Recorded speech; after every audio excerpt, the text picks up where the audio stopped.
Ladies and gentlemen, welcome back to PSGL, the PC Championship, back here once again. After a week's break last week, we are back here tonight. It is the Dutch Grand Prix. It's Zandvoort, guys, and I'm really looking forward to this one. I am forever, as always, being joined by my colleague and co-commentator, Jack Canan, the Irishman. Jack, we're here. We're at Zandvoort. An exciting one, I have to say.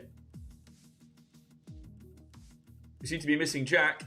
Jack is currently missing, but I'm sure you'll be back with us very, very shortly. But I want to say hello to everybody. Hope you're all keeping really well indeed. Obviously on this very fine March evening and certainly Thursday evening. That's to say.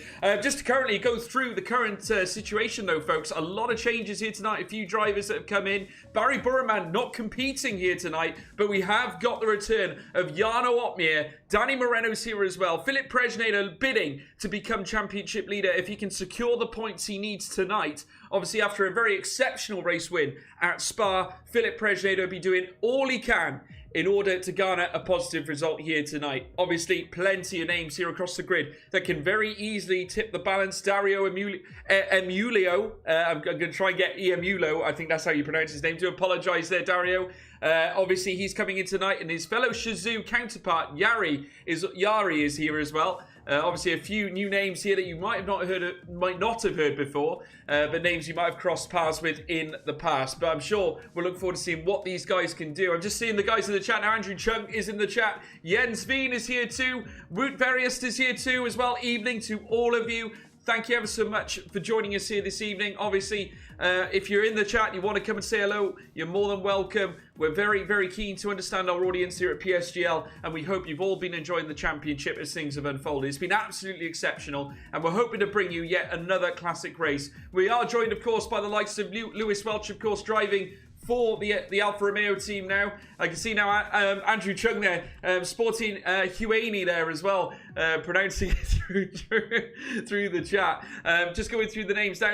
Lucas UK in tonight for Alfa Romeo Racing. Yari there for AlphaTauri. Further down, you got Dario Emilio there for Red Bull Racing. Joe coming in for Red Bull Racing as well. We've also got Julian Naumann as well for AlphaTauri. Just seeing now as the task system begins to sort itself out. Big C's in the chat box, of course. The PSGL extraordinaire Connor is here too.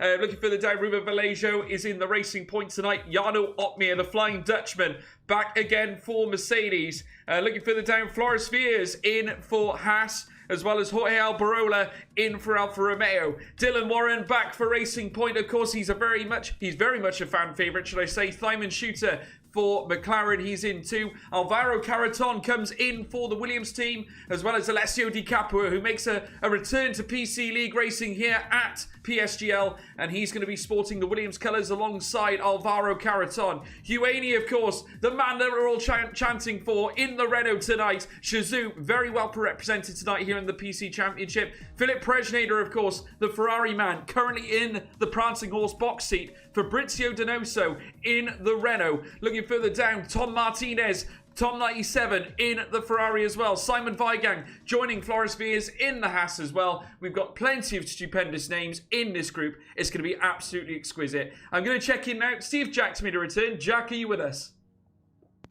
Trying my best. Hey, there he is. It's never a week goes by that something dies on my end. But the joys of working with a laptop. I'm still trying to fire the game up, but hopefully at least Taz should be working for you guys. So if I get that right tonight, then I think I'll have won some favor over with you. Well, I got to say, we're very much looking forward to seeing what happens. And I got to say, Jack, real big point to note, Barry Burman not here tonight, not taking part in this Grand Prix. But let's not forget, Jarno Opmeer is back. We've also got Danny Moreno back in the car.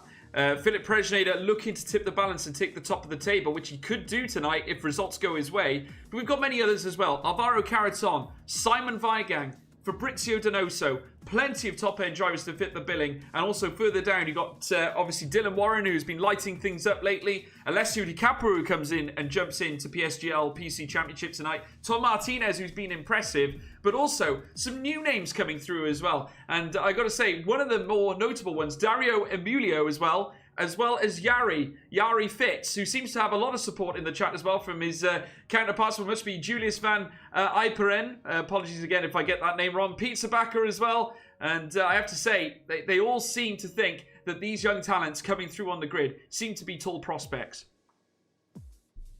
Yeah, absolutely. We do like to see, this is obviously a kind of a proving ground now for young talent to go up against kind of the big names of esports. You've got a chance to go up against Yarn, you got a chance to go against Danny.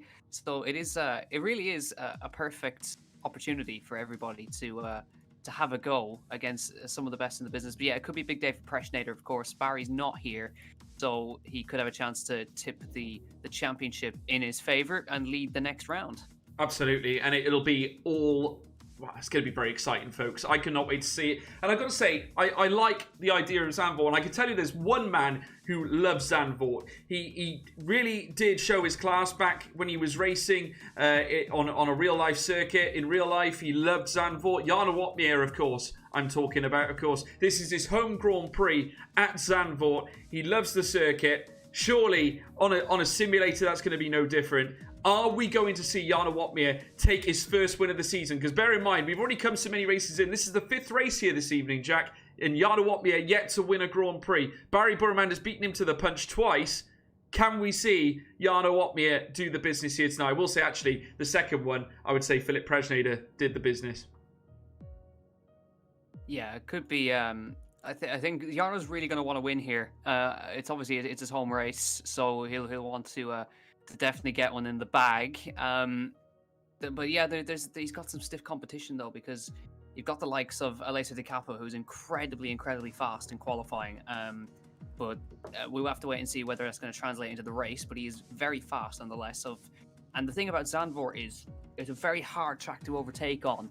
There's kind of one overtaking place, and that's the main straight. And after that, you're pretty much stuck behind for the rest of the lap. So it's properly crucial that you get a good qualifying here, because track position is everything here.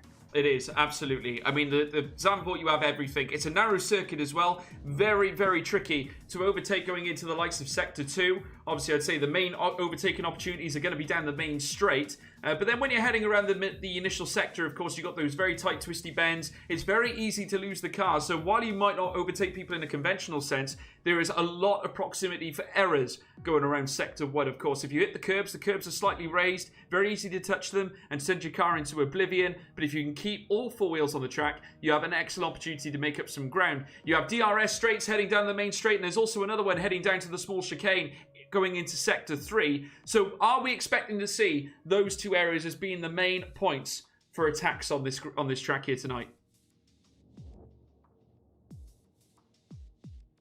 I think we've lost Jack again. I think he's having some technical issues. But guys, we will be back with Jack very, very shortly. We are actually witnessing the countdown now heading into qualifying. Of course, back again with the full qualifying system here at PSGL. And we're looking forward to bringing it to you. It's going to be absolutely exquisite. We've got some great names on the grid. It's going to be a tenacious battle indeed. And I can't wait to see what happens. Of course, leave your predictions in the chat. Who do you think is going to be eliminated out of Q1? Who do you think is going to take pole position heading into this Grand Prix? So many answers required for so many questions, and we're about to see them answered right here tonight on PSGL, that's for sure.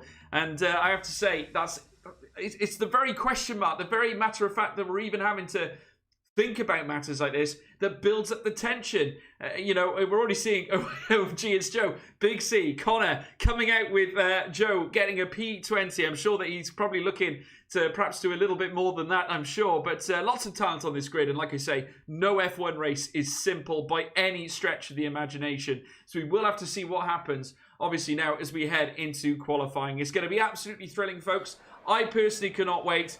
Currently, it's a dry track. We're not seeing any signs of damp conditions right now, but I'm sure without question, we're going to see many matters happening on this grid tonight. It's going to be absolutely thrilling. And so obviously stay tuned for what we're going to have in store for you this evening. We will be now heading over into qualifying. So without any further ado, folks, let's head over to the circuit. Obviously waiting for the drivers now to exit onto the track. So let's head over there now and join the cars on the grid. There you can now see them. Excellent to see all these cars out on the track. And like I said before, Barry Burman currently owning the most wins this season. 3 races he's taken. Obviously winning race 1, race 2, and race 3. Came a little unstuck at Spa, but it was an epic fight back from him in order to make his way back up the grid order. And we'll look ahead with great interest to see whether he can recapture that tenacious form that he's so used to getting.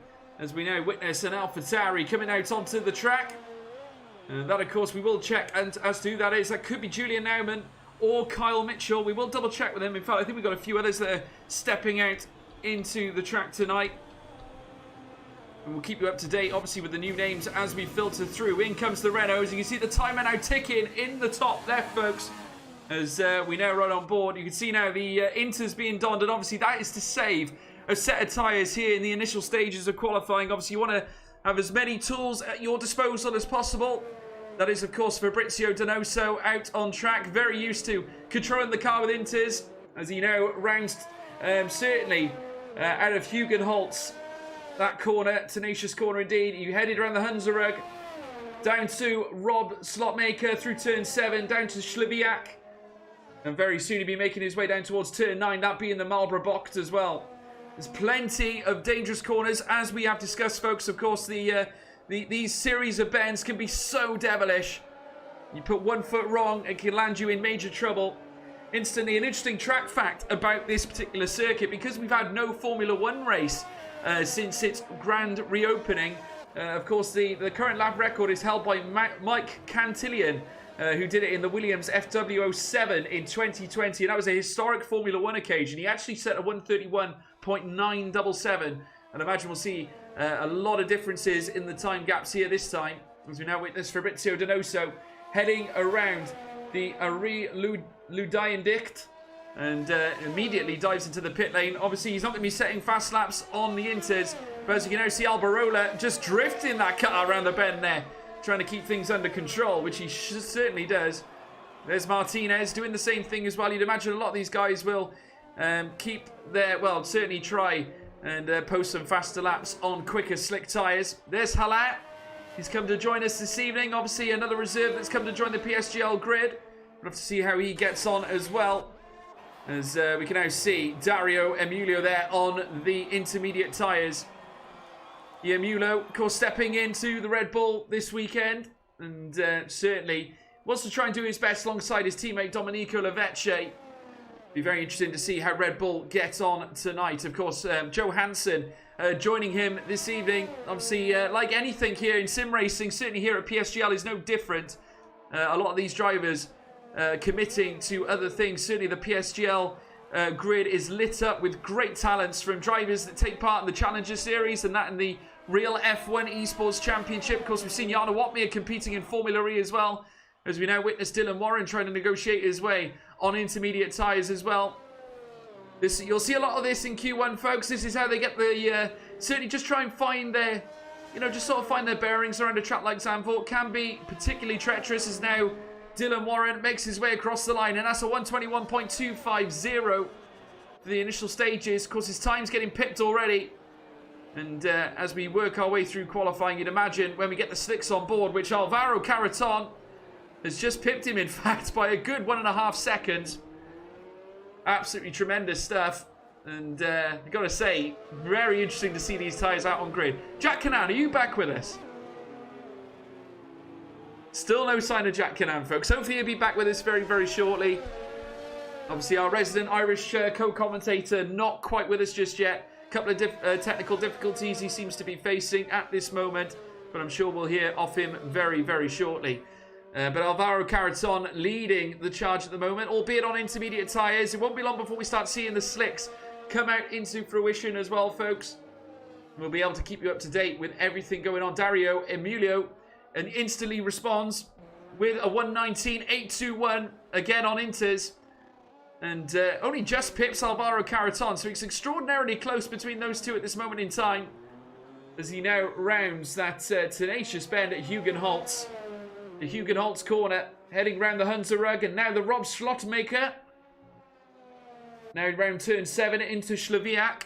And this is a very downwards right-hander bend that can really send you off course. If you don't take it well and at least brush the curb on the outset, you can land in the kidney litter. That's certainly not somewhere you'd want to be as he makes his way around the Marlborough corner. Now around Renault. And making his way down towards Vodafone, which is this left-hander here.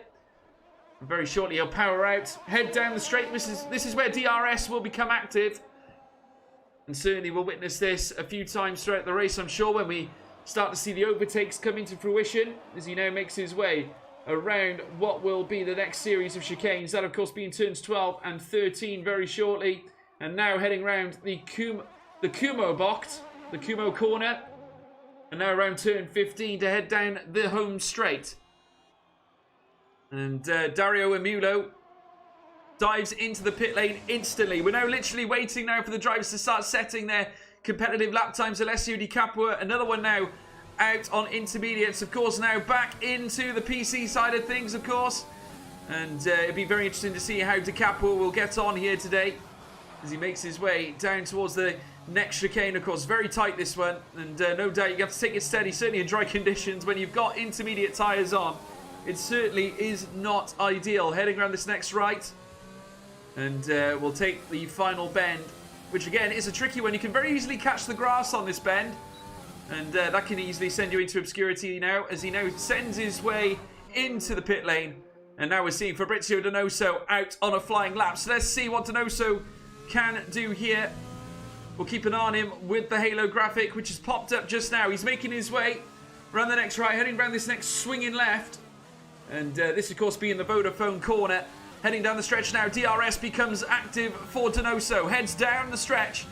And no doubt he should beat the P1 time. Heading into what will be the next chicane, turns 12 and 13. Very soon the Audi S's. And now springing down towards Kumbo boxed corner. This next right-hander, of course, powering out. Heading around the final bend. This being turn 15. And he will certainly go quicker as soon as he commences his hot lap now. Here he comes. And across the line comes Donoso. Hot lap beckons as he now rounds turn 1 at Tarzan. Heading out now into turn 2. Little King heading around the next right-hander, which is Gerlach Bocht. Now heading round Hugenholtz corner. And as he does so, he just eases the car on the outset, heading down towards the next left. And heading round turn 4 now before he now reaches. Heading into this next sweeping right-hander. This, of course, being the Sloviak bend. And round towards Marlborough corner. He's got a little bit of traffic ahead of him. They instantly dive out the way. Very tactfully done indeed. As Donoso, in fact, he does slow down. Not happy with the time set there, Donoso. I think something might have just offered a little bit of a distraction to him. Not ideal at all for the Renault man. And certainly a very electric start to qualifying. That is absolutely sure. And I'm sure Donoso will be able to set a faster lap than what he's already set. That's for sure, as he now makes his way out into Sector 3. And I'm sure he'll want to at least have another crack at it. Give himself another shot at potentially turning things around here as Donoso comes round the final corner. And he will set this initial time. You can see a racing point in the background as well. I believe that is, of course, Dylan Warren, who's just about to cross the line. And he, in fact, is about to set his first hot lap now. So let's ride on board with Dylan Warren as he makes his way around Sector 1. Around the next right-hander. He's now got to take the Hugenholtz box corner. On the outset now, going down the straight, round turn 5. This being the Hunzerug. Into turn 6, now towards turn 7 before he makes the sweeping turn 8 at Sloviak. And certainly Holland know exactly how to construct the circuit. Of course, Zandvoort very popular amongst many. I'm certainly one of those people. I'm a big fan of this particular circuit. And it certainly does offer some really spicy racing. I'm going to double check. Is Jack Canan back with us? I'm alive, back from the dead. Yes! Everything's working, so yeah, I'm officially here. I can finally see what's going on, and it only took half an hour, but we're here. Absolutely. Well, we're just watching now, witnessing Dylan Warren heading around the next right-hander, and as he makes his way around the final corner, purple in Sector 2. So Dylan Warren looking to set our first official lap time of this session. That's a 108.314. Goes 5.5 seconds quicker than Donoso from the get-go. Obviously, we're into the final 7.5 minutes of Q1. So this is going to be interesting now as Dario Emilio on his debut here for Red Bull here in PSGL goes quicker by 0.5 seconds. Sensational, Jack. Yeah, pulled it all in Sector 3 there. He was pretty green in his sectors, but he managed to set the fastest of all in the last sector by a mere 0.02 of a second. And there goes Timon to the top at home in Holland. Timon shoots it to the top, 108.075. So the McLaren on top at the moment, but there's still so many more guys left to do runs here, and they're all out now. Flores Weyer is about to begin a lap as well. Simon Weigand's on an out lap. Josh Idabu is on a timed lap as well. And as well as our other home here, Jarno Watmere flinging it through the last sector right now. Yeah, he is. Jarno Watmere out on track. We will join the Flying Dutchman now shortly at the circuit that he confesses to love so much as Julian Naumann comes across the line. And let's go and join the Flying Dutchman right now as he now makes his way down this long stretch. And he will go purple with a 107.931 and goes just under 1.5 tenths quicker than Josh Idawu in second place. The two McLarens, Simon Shooter and Josh Idawu, P2 and 3 here in the early stages of Q1, or the midway stages of Q1. Actually, I'd probably say the final quarter of Q1 at least. But Jarno Watmere proving that he's a big fan of Zandvoort. I think obviously heading out on a lighter fuel load the most, but P1 is exactly where he wants to be. And looking for that first win of the season as well, Jack. Yeah, looking like it as well. We have our third Dutchman as well. Of course, Flores Weyer is about to come across the start-finish line. Where's he going to go? At home, he goes to third, 108.062. And that now makes it 3 cars within the same 100th of a second. Josh Idabu, Flores Weyer, and Alessio de Capua also wants a piece of this action as well. He goes to fourth. But still, Jarno, the only man in the 1 minute 7s. But another man out on a time lap at the moment is Simon Weigang, and he's looking pretty good in that first sector. He's not quite on the same kind of sector 1 pace as Jarno, but it still could be a good lap here to maybe slot in front of his teammate. Yeah, it certainly is. We're just watching the live speed counter now and just see how fast these cars are flinging it around the corners right now as he now makes his way down towards the final couple of bends. Of course, Simon Weigang, of course, looking to find or recapture his best form. He's certainly been tenacious, a great driver, of course, and certainly provide a few fireworks in our last race as he now crosses the line. And it's going to be P6 for Simon Weigang. A good sighter to get himself going, but still within the 2/10 gap, all the way down in P6. The top 6 separated in amongst 0.2 of a second as Ruben Vallejo joins the party as well. And that's Racing Point just outside of the 0.2 of a second mark. But still looking ever prosaic. Ruben Vallejo, the Spaniard, he's certainly not short of pace, Jack. We've certainly seen some very incredible things from Ruben Vallejo in the past. We've yet to see the best from him this season. Yeah, it's kind of Ruben has got plenty up his sleeve, but I think he's got plenty more to give.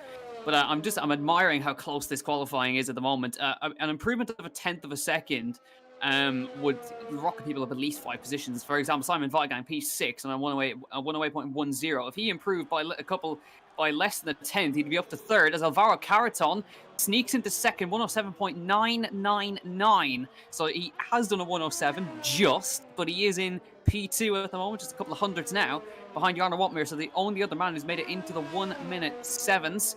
And now we have, at the moment, Pregnators on an out lap as well, but still no sign yet of Danny Moreno. No, Danny Moreno leaving it to last, and does that surely mean it's Lewis Welch? Oh my word! A crunching blow there. He was out on a fast lap, and he immediately hits home into the wall. Now, Lewis Welch was very impressive last time out, and that is not going to help. We've got just over 3.5 minutes remaining, and that could really put a dent in his hopes with a crash out at this late stage with no time set.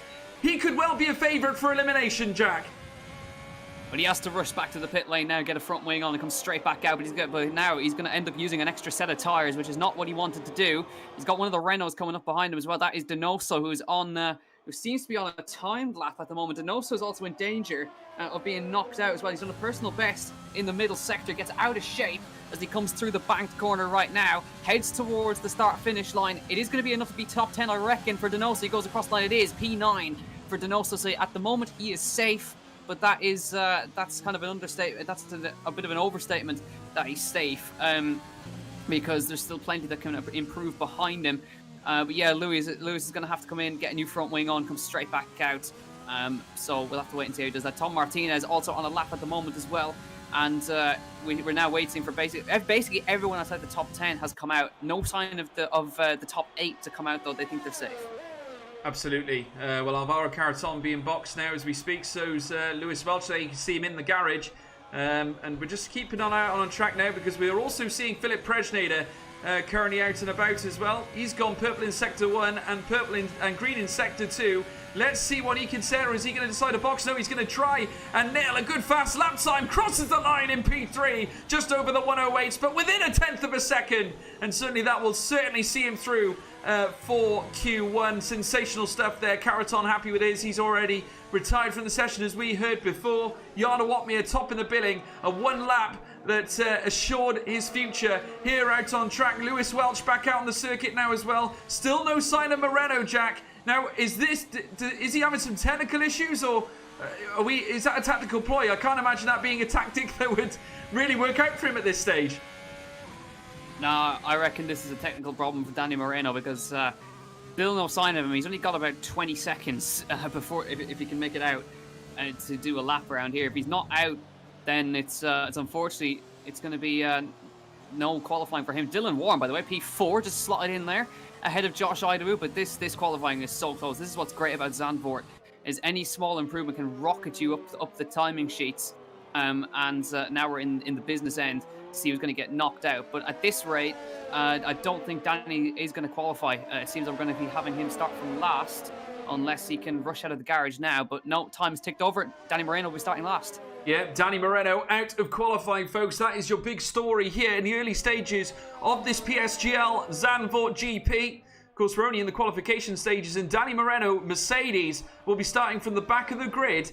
And we've seen all the last to first finishes before. It does happen, folks, but don't be fooled. I'm sure they would have expected something better as Lewis Welch comes across the line and commences his fast lap. So we're right on board now with Lewis Welch. This is a very important lap here for the Alfa Romeo. Certainly looking to dent the hopes of Alfa Romeo's former drivers. He locks up heading around what seemed to be Hugenholtz corner, and that's not going to help as they make their way around this next left-hander, that being turn 6, heading into turn 7 now. Here comes the Alfa, sweeping through. This is where he made an error previously. Goes slow, doesn't even hit the throttle too hard, heading around that bend. That's interesting as he makes his way around the next right. Once again, this being the Marlborough corner, very soon ahead round Renault and Vodafone, which is this one here, makes his way down the stretch. Here comes Lewis Welch. The DRS opens now. Oh, Racing Point there cutting off in front. I think that might have been Ruben Vallejo, as we now see Lewis Welch come round the chicane, heading down towards what will be Kumo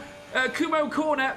And now heading down towards turn 15. Yellow flags are ablaze here, heading around this final bend. Lewis Welch looking to save himself here in qualifying. Here he comes across the line. P13, he gets through. He's heading into Q2. Lewis Welch saving his bacon. One of the Alphas will make it through. His teammate Alberola will not be going through, but an Alfa Romeo goes through nonetheless. A superb lap from Lewis Welch. Great bottle at the end there. Yeah, good stuff from Lewis there. He did the job when he needed to and rescued what could have been something really bad had he not managed to get back into the pit lane.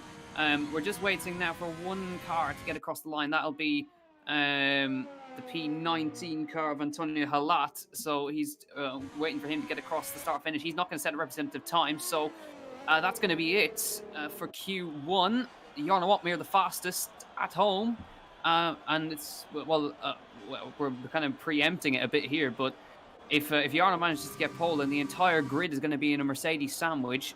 Moreno at the back, Watmere at the front, but I tell you what, Caraton is running him close, and that's great to see, but there's less than a tenth between the top 8, so expect qualifying to, Q3 to be very interesting.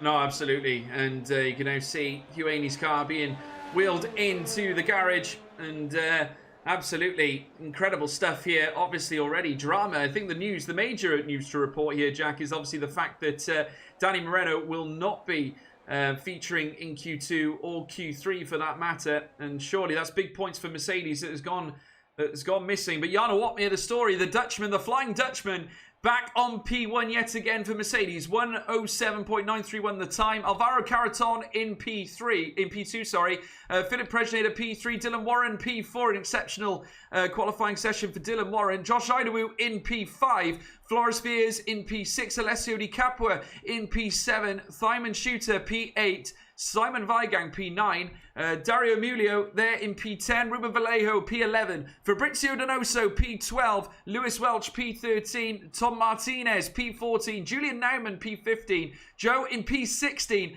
Yari in P17, Alberola P18, Ueni P19, and then of course Danny Moreno at the back end, Jack. But absolutely tremendous scenes, incredible start to this qualifying session, and only a taster, I think, for things to come.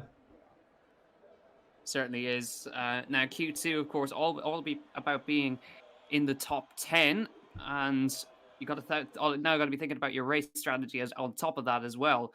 So you've got to be thinking about what tire do you want to start on, and you want to put as little laps on it as you can. But it's all about being inside the top 10. Or P11 isn't exactly a bad place to start either, with the free choice of tires. But it's top 10 go through, cars immediately coming straight onto the track, not hanging around whatsoever. Jarno's going to be the first man to take to the track. He is indeed. So we're going to be coming back on to qualifying very, very shortly. But main talking points, though, heading out of Q1, Jack. Obviously, looking at things on paper right now, Danny Moreno obviously having some issues, not ideal at all. Is that going to be a crucial blow for Mercedes heading into the race? Well, we're not sure. We've seen what happened when Danny started at the back. I mean, we saw what he did in Hungary in the wet. So, I mean, it's not a death sentence, but in a grid this competitive, it's going to be very hard to see what he can do. But, I mean, all he can do is get his head down, see what he ends up doing, go on a completely different strategy, and see how many positions he can make up. But it's going to be harder, especially around Zandvoort, because it's even harder to overtake around here than it is in Hungary. So we'll just have to wait and see. I'm sure he's going to go on a completely different strategy and just basically see what happens. I'm sure he'll be happy with getting a top 10 out of it. Absolutely. Well, I want to say a big hello to Matteo there, who just said hello to us in the live chat.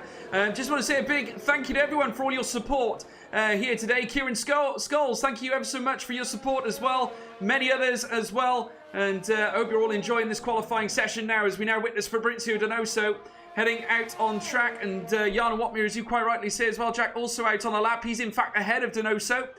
DRS active as he makes his way around turn one, of course, this being Tarzan corner, heading up through the next snake section, and very shortly up through towards Hugenholtz corner, and that being, of course, turn 4, heading around turn 5, and very shortly turn 6. He's got turn 7 as well, and very shortly around turn 8, Slaviak Bend.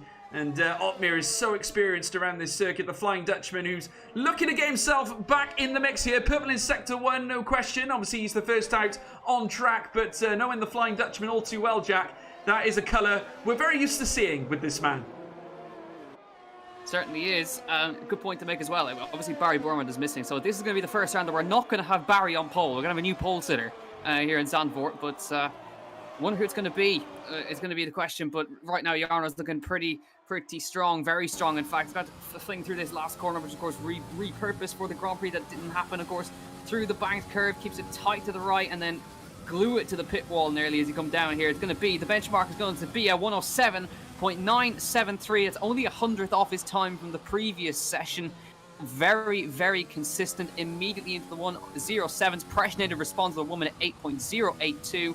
But it's going to be tight margins to get into that top 10. Eva, I think even a half a tenth improvement could see you rocket up 2 positions. Absolutely. Well, very, very killer lap already there from Jarno Watmir. Sensational stuff indeed. And of course, Philip Presnader just outside the 10th mark.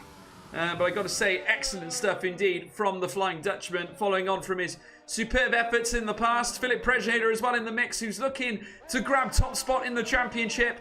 And you certainly wouldn't write the Slovak off. Thyman Shooter again with a sensational lap within a tenth of a second, Jack. This young man is very impressive. And McLaren come here well armed. They've got Josh Idawu in the McLaren and Thyman Shooter. 2 very classy youngsters looking to make a big impression. Hopefully getting into the Pro Series as well. Yep, that's a Dutch 1-2 as well at the moment at home in Q2. Thyman and Jarno. Good sight to see. So we'll wait now, see what Josh Idawu can do. We know how fast Josh is when he gets all hooked up. Josh Idawu right now, green in sector 129.704, which is about half a tenth off of Jarno. into the middle sector now. He comes, flings it right, flings it left in the stadium section. Purple in the middle sector. So this is looking to be a good lap from Josh Ida with 17.61 in the middle sector. That's about 300ths up on Jarnos. This is going to be very, very tight.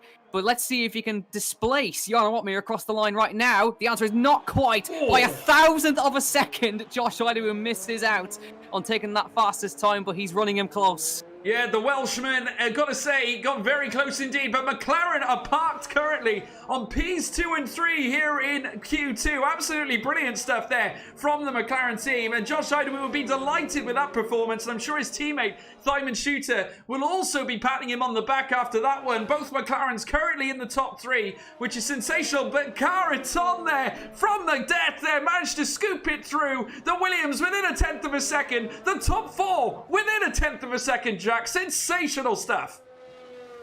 This is typical Zandvoort. This is what we love about it. Ruben Vallejo, unfortunately, leaving the session, so he's not set a time yet. There's just a couple more cars out on track at the moment on in-laps, but there's one man on, well, actually now 2, on out-laps. Fabrizio Donoso and Alessio Di Capua. So we'll wait and see what these two can do. Fabrizio's kind of on the edge of the top 10. I'm sure he can go faster than a 108.7, probably just a banker to get his eye in.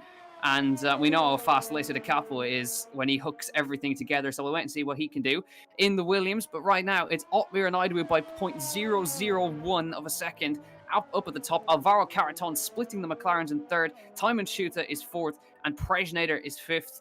Lewis Welch up in 6th there, not doing a bad job at all. The man, of course, on the cusp at the moment is Tom Martinez, but we still have Di Capua, Vyers, and Vallejo yet to set times. Yeah, still plenty of question marks. We've got a long way to go yet in Q2. Of course, it may seem like a long time, in fact, but to the F1 drivers, or certainly the guys who are driving the cars here today, that's 2 stints worth, pretty much, I would say, as we're now witnessing Donoso coming around the final corner to commence his fast lap. And I'm sure very shortly he'll be looking to do just that. In behind us, of course, you've got Alessio Di Capua, who's also out on a fast lap as well. He's just making his way through the winding sections, heading into Sector 2. And now heading out of Sector 1 into Sector 2. Here comes Di Capua in the Williams. And making his way around the next twisting section of bends. Heading down the Sloviak bend, of course, turn 8. And Williams, of course, looking to make their way back to the top of F1 respectability. You couldn't have 2 better drivers to do that with, of course. Alvaro Caraton, the furious fast Spaniard, who has been on the end of some tenacious battles in the past. I hark back to his extraordinary performance in F1 Esports when he took that sensational pole position at Austria, Jack. I've got to say, he's a very formidable force, isn't he? I've got to say, you've got to give Caraton credit. He's within 1/10 of a second here. You can't rule him out of any battle, can you? No, he's always there, Alvaro Caraton, to pick up the pieces. Di Capua getting it wrong in the last corner and invalidates it. So that's going to have to be another attempt for Alessio Di Capua. That's not ideal for him. Just ran too much on the curb as well. We had an invalidation for Donoso on his lap. And yeah, Donoso, that's not ideal for him because, believe it or not, he was purple in that first sector by about 1/10. So Donoso is absolutely flying, but he can't get that invalidation. Again, it just ran too much of the curb in the middle sector. So Donoso's got the pace, but again, it's like the last round. He was purple, and just couldn't get away from the invalidations. No, he couldn't, and I've got to say that's the difference maker. And certainly when you come up to the latter stages of a qualifying session, the last thing you want to do is start wasting tyres. You've got to say an invalidation is actually a very, very crucial thing in qualifying. If you get it and you get it wrong, it certainly can cost you big time. Certainly tyre wear is so important when it comes to sim racing, and certainly here in esports, like it does in real life. If you make any sort of errors that can really sort of damage your potential performance on a set of tyres, not only does it damage you in certainly a pace sense or a grid sense, but also in a race sense, because of course if you start wearing your tyres through, it does leave you short of options heading into a race. Certainly does. Otmir now on an improvement, went purple in Sector 1 and again purple Sector 2, so he's found about 1/10 in the middle sector. So here he comes. This is going to be probably a 107.8 to round off Q2. Here he comes round the bank bend. Going to be DRS enabled now. Here he comes across the start finish. Here comes Jarno Watmere, 107.7. So he goes to the top of the standings and puts 0.2 of a second on Josh Idawu. So that is a major marker laid down, but just managed to find a big chunk of time. That winding sector 2 is such a crucial phase of this circuit. As Ruben Vallejo, good effort, 108.0 into third. That is exceptional from Ruben Vallejo, but Jarno Watmere, we run out of superlatives for the Dutchman. He is absolutely brilliant, and a 107.786, near enough 0.2 quicker than where he was before. That is absolutely brilliant, and already kicks out the delta gap in between him and P2, nearly up to 0.2 of a second. That is exceptional, Jack. Absolutely exceptional. Looking further back, of course, we've got plenty of drivers out on track, that including Donoso. Di Capua out on track, looking to improve as well. And he's going to really need to get his skates on, that's for sure, because certainly does not want to miss out on a potential visit into Q3. As, in fact, he's still waiting in the pit bay at this moment in time. Julian Naumann currently out on track on an outlap. So is Fabrizio Donoso. Tom Martinez out and about as well, looking to go quicker. And it's very vital that they do just that. Alvaro Carreton again by the skin of his teeth. Very nearly pipping the Flying Dutchman, but just couldn't do it on his day. But a Williams on the front row as things stand, if we were talking Q3 terms. Yeah, that's if we were talking Q3, of course. But yeah, Carreton has now got the fastest first sector. He's just in that middle. There's Simon Weigang, 107.939. He's found some pace in that Haas into third place. But yeah, Carreton pulled a good chunk of time in sector number 1. But it seems Jarno has the advantage in that winding middle sector. Seems to have the confidence to throw it around a bit more. But still, it's only literally 0.02 of a second separating the both of them. So Carreton really putting on a good performance here. But question is, does Otmar have anything else left in the tank heading into Q3? I wonder, is he pacing himself, or is this the pace that we see from him? 4 minutes left of qualifying, and we still have some guys yet to set times, namely Fabrizio Donoso, who still has not yet set a time. He's gone green and green, so this is going to be a time lap across the line for Donoso. He goes to third, 107.824. We knew he had the pace for that, so he's now firmly in the fight. Yeah, that really proves it. Donoso, he has the pace. The Chilean strikes here at Zandvoort, P3, and is well within 0.5 of a second of Jarno Watmere's lap time. Just sits himself in behind Carreton in P3. Beats Simon Weigang's deficit too, so that's really impressive there from Fabrizio Donoso. Josh Idowu out on a lap as well.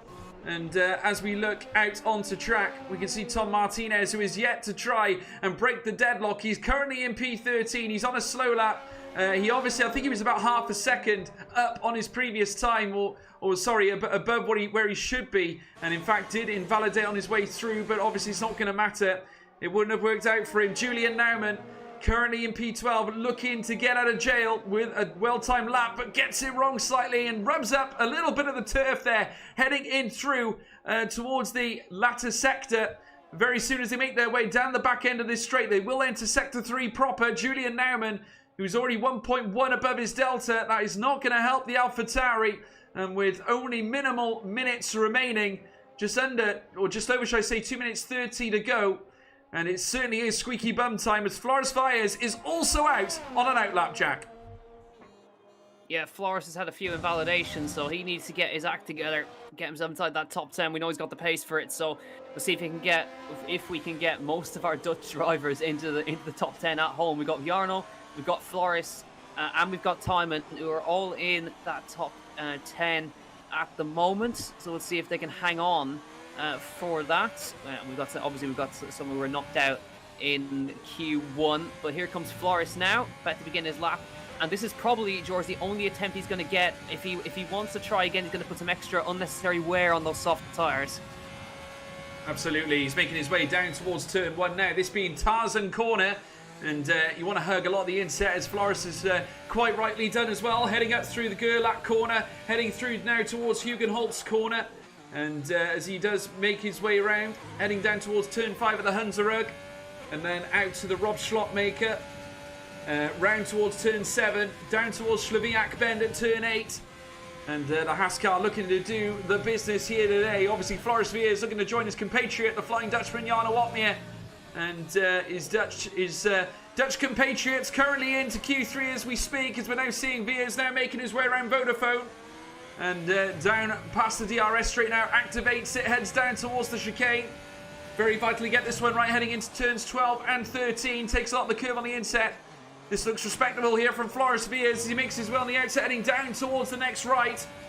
Heading into turn 14 at Kumo corner. Down towards turn 15, the final bend now, the final banked corner. Heading down the stretch. And what can Flores Vias say here? Is it going to be enough? It is not. It's in fact over a tenth slower. And I believe that must have been an invalidation because no time has been registered, Jack. Yeah, he invalidated in the curb on the last corner, so that's going to be his chances out. He'll be starting in that 15th place. Meanwhile, while we're doing that, Dylan Warren, top 5, 107.85, and he's slotted in there nicely. But this is now going to be super competitive in these last few moments right now. I'm looking green across the board, but the fastest man in sector number 1 is that man in 14th place, Alessio Di Capua, currently the fastest man in sector number 1, 17.7 in the middle sector, so about 2/10 off of Jarno Watmir, but he just needs to get himself into the top 10. Will this be enough, though, for the Italian with the DRS open? It's going to be quite close. We'll see if he can get himself over there. P7, 107.889. That does not mean that he is safe by any stretch of the imagination because there's only a 10th separating the guys behind, as we still have to wait for Ruben Vallejo to set a time. Lewis Welch, Julian Naumann, Tom Martinez. So he's right on the cusp. But the man in danger at the moment is Simon Weigang, and he's not going to get another time in. No, he won't. And Ruben Vallejo's out of time as well. Lewis Welch from the out of the blue. Oh, wow. P1 with a 107.786. Sinks the Flying Dutchman with a 107.786. Absolutely incredible. Literally smack on the delta of Jarno Watmir. An amazing scene here at Zandvoort. Lewis Welch in the Alfa Romeo. Watmir's old car pips the Dutchman with minimal thousandths, millionths of a second. And indeed, Lewis Welch sits on P1 here in Q2. Unbelievable, Jack. I actually think that according to my task software and my graphic, George, they've set the exact same time. 107.785 on both of them. But I think because of the rule, he does go to the top, of course, but Jarno still holds the fastest time because he set it first. But Lewis Welch has completely matched him to the 1,000th, 107.785, and we've come to the end of qualifying now. Simon Weigang is going to be out. Hyman Schutter does make it in because there's nobody else that can improve behind him. That's incredible. Lewis Welch matching Jarno Watmir to the 1,000th, but Jarno should still get that fastest session time, even though Lewis managed to maybe pip him by a 100,000th of a second. But Jarno said it first, so that is the rule. That is unbelievable. I gotta say, if you want drama, come to the PSGL PC Championship, folks. It never ceases to amaze me. Now, Lewis Welch, we all know he has pace. He was very competitive at Spa, and certainly in our last race a couple of weeks back. But to get P1 matching the time of Jarno Watmir is absolutely incredible. Absolutely incredible, folks. We have never seen anything quite like that before. And Lewis Welch does top the billing here in Q2. Exceptional stuff there from Lewis Welch, the Alfa Romeo driver. Jarno Watmir down in P2. Obviously, I'm not sure if we can truly say that. Nothing between them here in qualifying. Alvaro Caraton P3. P4 for Donoso.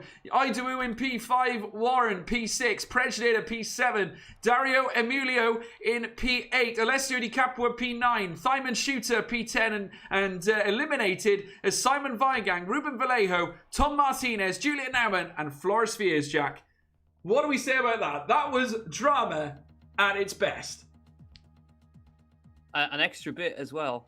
Top 8 separated by 900ths. That's what we've got to look forward to in Q3. There was a 1/10 of a second between the top 10. Simon Weigang missed out by about 200 or something like that. But this is probably the closest you're going to get.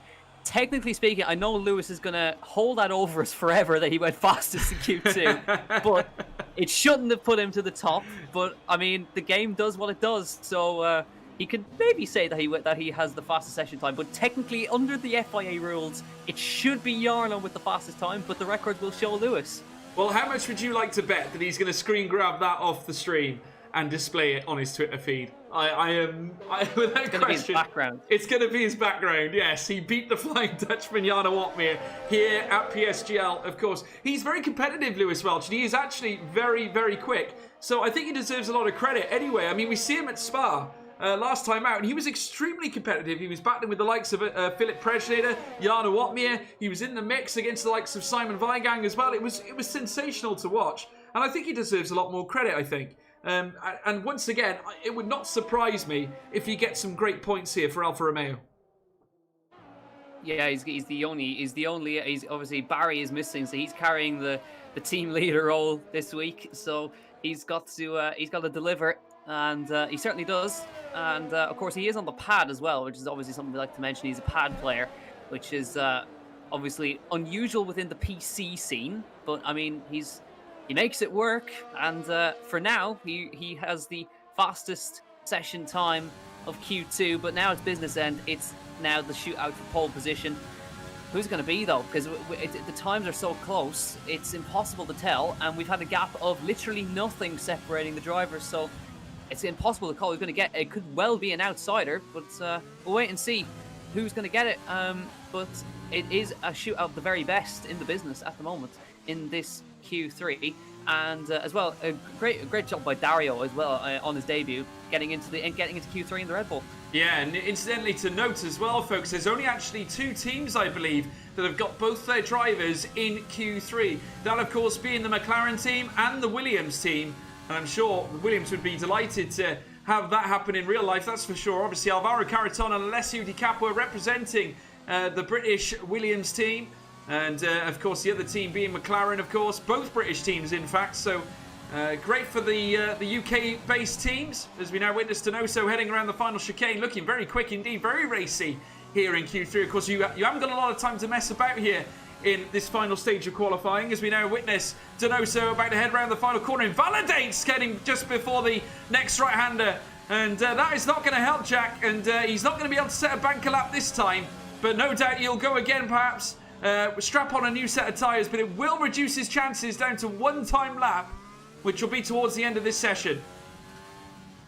Yep, that's how easy it can happen with a small mistake like that. And then also now got to bring it all the way back to the pit lane and do it all over again. So he was on for a decent lap there, but it's not come together for him in that time.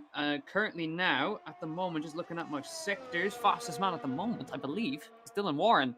He's going to set the benchmark by the looks of it in the racing points across the start finish to set a 1 minute 7.9. Good effort from Dylan Warren in 1 minute 7.91. It's less than a tenth of a second off of Jarno's best time. He's competitive. Very good time at this very early stage of Q3. Of course, the track is far from optimised at this moment in time, so very impressive by the youngster. Of course, he's still got a lot of talent for a young man, of course, and I'd imagine as he gets older, he'll only improve more. And Dylan Warren has certainly proved to be, I mean, he says that he's not at all too fussed about where he finishes on track most of the time, but I got to say, whenever I talk to him, he certainly gives that laissez-faire approach, but when you see him on track, he is far from that. He is exceptionally quick, Jack, and never to be underestimated. Absolutely, always there to pick up the pieces. Now, man who's on a lap at the moment is Jarno Watmere, and he's just taken that purple first sector by a tenth of a second. Oh, he gets massive oversteer in that middle sector. That might cost him just under a tenth of a second, which could be crucial when we get through to the end of qualifying, of course. We'll wait to see if that translates in the sector times through into the stadium section, 17.54. Now, he did lose about half a tenth to Dylan Warren there, but he still managed to get that purple first sector. So this is going to be the benchmark set down by Jarno Watmere through the bank corner, gets it tight to the apex, and now onto the start-finish line. He is going to set the time of the night. It's a 1 minute 7.71. That is faster than he managed in Q2 by about 0.08 of a second.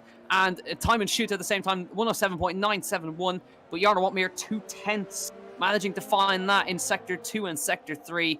And now the gauntlet has severely been thrown down to them, and we'll see who's going to be able to come close to that. Yeah, Thyman Shooter into P3, but exceptional lap time from Jarno Watmere. 0.2 of a second quicker than Dylan Warren, who set the benchmark earlier on. And plenty of drivers out on track right now, including that of Alessio Di Capua. Philip Presneder goes P5 for Ferrari. And very shortly, we will, of course, see Alessio Di Capua coming around as well very soon. Josh Idawu out on track 2, about to come across the line. And Josh Idawu nets into P3. Again, the McLarens together. They've got a tighter relationship than what Lando and Sainz had last season. Ever grouped together, the 2 McLaren drivers, P3 and 4, at least for now. And Alessio Di Capua will be the next man to cross the line, I'm sure, to set the next fast lap. Yeah, we'll see what he's able to do. He's personal best in Sector 1, about a tenth and a bit off of Otmere. So Jarno has managed to hook up that first sector, something lovely. 17.6 in the middle. That's again a tenth off of Jarno Otmere. So this is probably going to slot him in right around time and shoots in around there. If he manages to hook up this last corner nicely, keeps it tight, runs it out wide to the wall. Differing lines through there. It depends on what you want. Here comes the Capua, goes to third. 107.938, 2,000s ahead of Josh Idlewood, but still, Jarno Watmir's still got 2/10 in his hand. Yeah, bear in mind, he did go purple in Sector 3 to Alessio Capua, so it was very impressive nonetheless, as we also witness Donoso out on a fast lap as well, just keeping tabs on who's going to come round first. Caraton has invalidated his lap as well. Not ideal at this late stage. Here comes Lewis Welch. He set a personal best in Sector 1 and 2. And is now making his way down into the latter stages of Sector 3 before he sets his lap time. And invalidates as well. They're really struggling with that final corner, Jack. They're really pushing it to the limit here. Yeah, they're trying to run every bit that they can on that curve, but it's such a fine line, because if you take too much, then it's going to immediately invalidate it. So they've got to run it pretty close, as we see now. I think a man that's could be on for an improvement here is Fabrizio Donoso, looking good in that first sector and middle sector. Here he comes. He goes to the top. 107.660. I told you this man had the pace. He goes to the top provisional pole for the Chilean. Yeah, what does this mean for qualifying here in Q3? Donoso takes P1 here at the, we're just over the mid-stage now. And what did it for him was that final sector. He beat Di Capua, of course, who set the purple in Sector 3 previously. There was no purple in Sector 1 and 2, but what he managed to pull out of Sector 3 was enough to garner him that P1 spot. Absolutely tremendous from Fabrizio Donoso, and the Chilean has done his utmost and certainly parked his car on the top end right now. And I have to say, this would be an excellent race for Donoso if he can pull it out the bag and get himself back at the top end. Of course, this man packs so much ability, and he does actually show it on many an occasion, and I'm sure if he can carry on this form, it will certainly be an interesting race for Fabrizio Donoso. Yeah, Fabrizio is a very fast driver, and he shows it. He was so quick in Hungary and various other races, but the invalidations got to him. But now he's put one over on Jarno Watmir at the moment. And again, yeah, like I said, it was that final sector where he managed to hook it up and gain a 10th on Jarno. So Jarno will obviously probably have watched that lap, and he'll now be trying to work out where can he gain his time back. But now 3 minutes left in qualifying, so the final run's about to come up, and it's a straight shootout now between these top two. We're going to have a new pole sitter apart from Barry Burmand, but we've no idea who it's going to be. Caraton's invalidated, and we know how fast Caraton is, how close he was to Jarno in the other session, so it really could be anyone. Absolutely. Well, there's the current conditions here on the circuit here at Zandvoort. 90 degrees here. The sun is shining. 66 degrees Fahrenheit as well. As Dylan Warren now makes his way through the latter stages, only 13% humidity, not a lot of moisture out at this circuit. Track temperature currently at 82 degrees Fahrenheit, 28 degrees Celsius. As we now witness Dylan Warren about to set his next fast lap, of course, currently sitting in P3. And Dylan Warren just seems to be a man that's improving all the time, Jack. A very exciting figure, certainly for a youngster. And to be honest, by rights, he does deserve the support he gets as well, doesn't he? Yeah, he certainly does. He's mixing it up with the big boys here, and he's certainly one to watch for the future. Let's see if he can maybe improve a little bit. Maybe a little bit too much going into the bank corner there, but maybe, yeah, and immediately he backs off because he just went a little bit too wide into that left-hander. So he has got a chance to go again. He didn't use up too much of his tires there, but knew immediately too much speed into that turn number 4, and he's just going to go again. But right now, he's sitting pretty on the second row of the grid, so I think if he stays where he is, he'll be happy. Yeah, absolutely. Well, they've got two McLarens out on track now, and the track should be getting up to optimal temperature. This is it now, folks. The shootout starts here with just over 1.5 minutes remaining. You've got Idawu out on track. Thyman Shooter is joining him in tandem. You see the two McLarens working together here. And that is very interesting to see. Certainly Josh Idawu, a class act on his day, getting used to a brand new sim rig. I did ask him the other day, how is he finding it? And because I know that McLaren Shadow are very keen for all their drivers to have certainly the best gear available to them in order to train for the actual esports events. And I know that Josh Idawu is going to do his utmost with certainly the technical equipment that's presented to him. And this Welshman is absolutely a start for the future indeed. And Veloce, as well as McLaren, have certainly provided their best. Hello. Wowee. Philip Prejna, take a bow. Exceptional, Jack. What is it about Zandvoort? It's 0.001 he's taken it by. But over Donoso, 1 minute 7.659 to a 1 minute 7.660. Preschnader went purple in the middle sector. That's what's brought him up. But now, we've got Jarno Watmir on a hot lap, and this is now going to be one of the best qualifyings you're going to see all year, ladies and gentlemen. Preschnader versus Donoso versus Jarno Watmir. Who's going to come out on top? We have absolutely no idea. As I'm looking at the sectors right now for Jarno, he's not on a good lap at the moment. He's down on his best at the moment, and he needs to find a huge chunk of time in the middle sector to try and displace these guys up here. He goes purple in that. No, he doesn't actually go purple in that middle sector. Oh, there he does. He does indeed go purple. Manages to bring it back in the middle sector. But now, does he have enough in hand to take it in this last sector? It's going to be a big ask, but he needs to find less than a tenth of a second. And if any man can do it, it is the Flying Dutchman at home in Zandvoort. Is it enough to take it across the line? It is a 1 minute 7.591 provisional pole for Jarno Watmir. But can anyone else respond to him? There it is, Caraton out of nowhere, 1 minute 7.542. The Spaniard's done one over. We were watching him all week, all night long, and Caraton has done the job. What an amazing job by the Spaniard. Has Donoso got enough in hand to try and go for it now as he comes across the start-finish line? Here comes Donoso across the line. It's not enough. Caraton gets his first pole position of the year in tremendous fashion. Great job. Yes, absolutely phenomenal for Alvaro Caraton. A sensational lap that puts him just under half a second clear of Jarno Watmir at the top of the standings. Here comes Lewis Welch. Can he land a blow here at the late stage? He did it. He did it in Q2. Can he do it in Q3? Here comes Lewis Welch across the line. We're not sure. We didn't get to see it on the time. Jack, have you got an update for us? I think it was an invalidation for Lewis Welch, P10.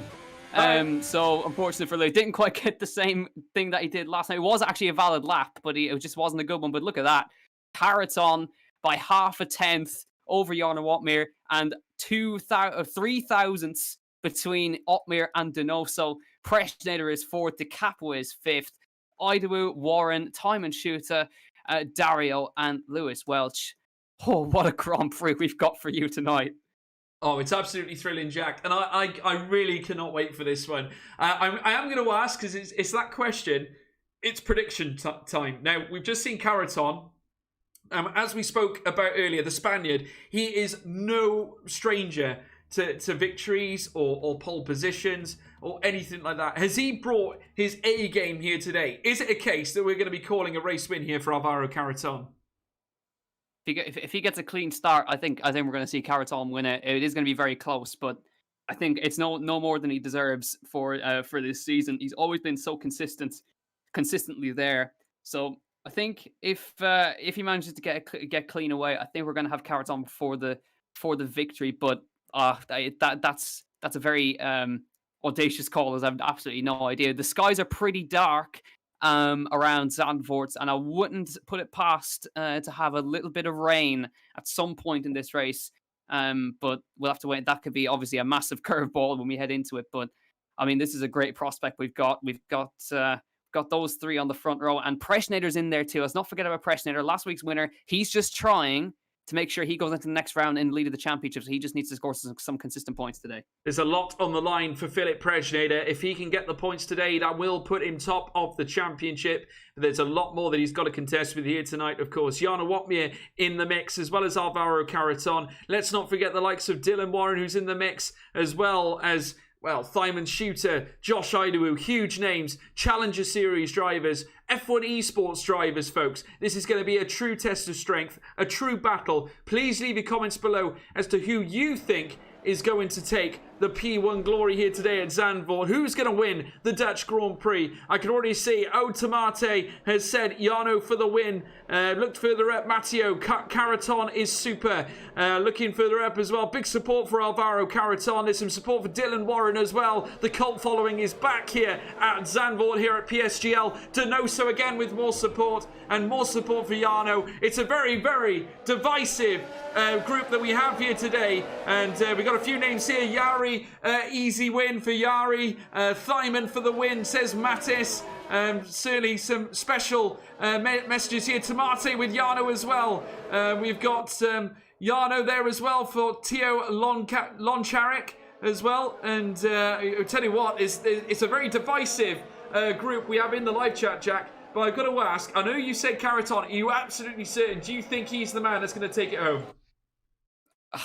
I'm not going to make a prediction because it's too hard. Because we've also got to factor in. I know it's a bit of an outside shot, but back of the grid, Danny Moreno, 20th. He's on an alternate strategy. Don't count him out. Remember what he did in Hungary. I'm going to call him for points at least. I think we've had Dylan Moran disconnect. I hope he manages to get back in because he's got some huge support starting from P7. But your top 10 all on softs. He's managed to get back in. And basically everyone else outside the top 10 is on mediums. Apart from OMG, it's Joe Hannon, who is on the hard compound tire. So watch out for them. But Caraton, he needs the start because if Jarno gets him, it's going to be a monument task to try and get past him. Yeah, we got some support from Ragnar Rolls as well for Tom Martinez. And again, another support for Yari as well, who certainly got his list of fans. We'll have to see what happens here at the start of this race. And some support as well for Barry Burman, who's not in this race at all. But we're just about to get ready for the start of this Grand Prix, folks. Keep it with us. Ready for this one. Please leave a like and a subscribe as well if you haven't done so already. All your support is very much appreciated as we're about to call the start of the Dutch Grand Prix. Here we go. First light, second light, third light, fourth light, the fifth light! And it's pedal to the metal, go, go, go, go, go, go, go! Alvaro Caraton, a steady start, Jarno Wombeer alongside him, but in comes Donoso as well! Tucked in behind Jarno Wombeer, takes the inside line as they make their way up to the initial sectors. Jarno snatches it at the get-go, dispatches Alvaro Caraton, a sensational start! Dylan Warren dropping down a couple of places, up comes Hanon as well! Martinez trying to get into the fray, further back Simon Weigang with a slingshot of a start as well! The two McLarens in the mix as well! With Simon Shooter and of course Josh Idaru. What a start though, Jack. On Mir at the start. On Mir at the start. Yeah, he just got that launch. I was on board with him. He just managed to get a perfect launch versus Caraton. Caraton, he needed to get that start, and now he's going to have to try and get back past him again. But that's track position, crucial track position, lost immediately off the get-go. But Otmir did what he needed to do. He absolutely nailed it off the start, got the inside line. Caraton did his best to try and go around the outside, but he couldn't quite do it. And we've had a spinner, Simon Weigang around in sector 2. Yeah, Simon Weigang has spun. He is at the back of the grid. And as we're now seeing, there's a crawl around here. Dario Emilio now is trying to crawl all over the back of Dylan Warren. Might get a chance here. Dylan having a few issues. He's dropped back through the field slightly. He's behind Lewis Welch as they each crawl around the Tarzan corner. Still in front, Jarno Otmir has gained a single spot at the start of the race. That's all he needed to do is dispatch Caraton from the get-go as they make their way around now. One of the biggest gainers was Yari Fitz, who is up to P13, a sensational garnering of 4 places, leads him up to P13, 3 places out of the top 10. Sensational start from Yari Fitz, but further up as well, Jarno Otmir still at the top end, 0.3 of a second separating him and Alvaro Caraton. Literally nothing between them, Jack, but still we race on. Yeah, Jarno will be delighted that he's got clean air as well. He did not want to be behind him, so he's got the perfect start to his day. And it is quite something. I know it's to do with Jarno missing rounds, but Jarno has not won a race this season, so it'd be nice to get his campaign underway by winning the Dutch Grand Prix, but he's going to have a big task on his hands. I know Caraton is not going to let him go, and he is going to try his damnedest to try and get one over on Jarno Otmir to come across the start-finish line for the 3rd time of asking. Fastest lap, of course, for Jarno. But I've had it on that lap as well. We had a spin as well for Flores Virus, so that it's a terrible start for the Haas drivers, and they've dropped now to the back of the field as Flores now pits from the last position. He's obviously had a terrible start. He needs a new front wing on that Haas.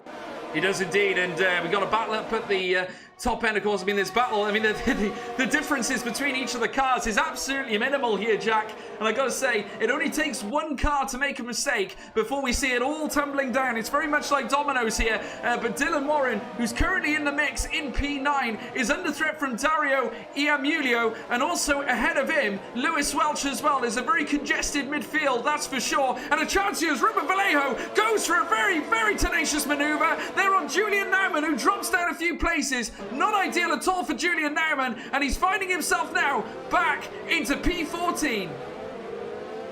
Yeah, Tom Martinez managed to get past him as well. Ruben Vallejo is the highest placed man on the medium tyres now. If he can get himself into that train for the top 10 and have the DRS, he can be able to look after his tyres a bit. So this is a good start from the Spaniard to doing a great job. Across the line, Donoso with the fastest lap, but Carrots on. He gets in close to the back of Otmar. He knows track position is so crucial. If he finds any space, he will go for it. But you can see now, it's so hard to overtake through this sector. They go wide through the banked curve at turn 4, but there's no way through this sector. But Carrots on, he looks fast. He will have DRS next time. He needs to keep himself close to that last sector to go for it. But he is all over Otmar at this early stage. He is so close. He is right in the slipstream, literally right in the rear wing of the Flying Dutchman. And as they make their way around the middle sector, they've got a series of corners, very, very tricky corners as well. It's all about track position here at Zandvoort. Need to position the car in the right place, but DRS active now will, of course, assist in Alvaro Carreton's quest to dispatch the Flying Dutchman. Jarno Opmeer with enough pace heading into the chicane, locks up the rear wheels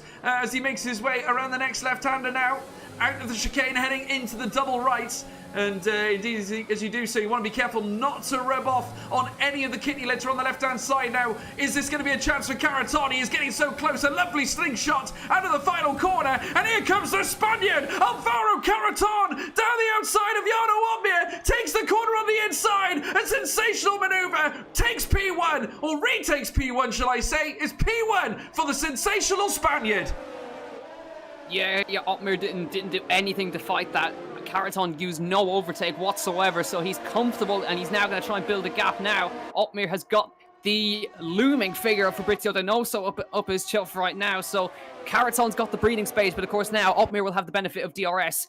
So Carreton's got to work a bit harder now to try and keep himself in front, but already he's nearly got that gap out to a half a second. It's going to be tight, but he just needs to get himself a clean run out of the last corner, but he seems now in this early phase to have the pace. But of course, Otmar with the DRS will be able to stay in it and keep harrying the back of the Spaniard at the moment. But this is an impressive showing in this early phase. It is, absolutely, and it's exactly what we wanted to see. Philip Prejnader as well getting in the mix. I mean, Donoso's got a war on two fronts here. He wants to tangle with Jarno Opmeer, but at the same time in behind him, he's got Philip Prejnader who's looking, and he's got plenty of motivation because this is a chance for Prejnader to take the lead in the championship, as we have so wildly suggested earlier on in this race, as we can now see Alvaro Carreton, who is starting to make tracks now, needs to start whittling down some fastest laps, and in behind we're seeing a little bit of a tangle there between the likes of the two McLarens. I think we might have got in a little bit close there, had to slam on the brakes heading around turn 1,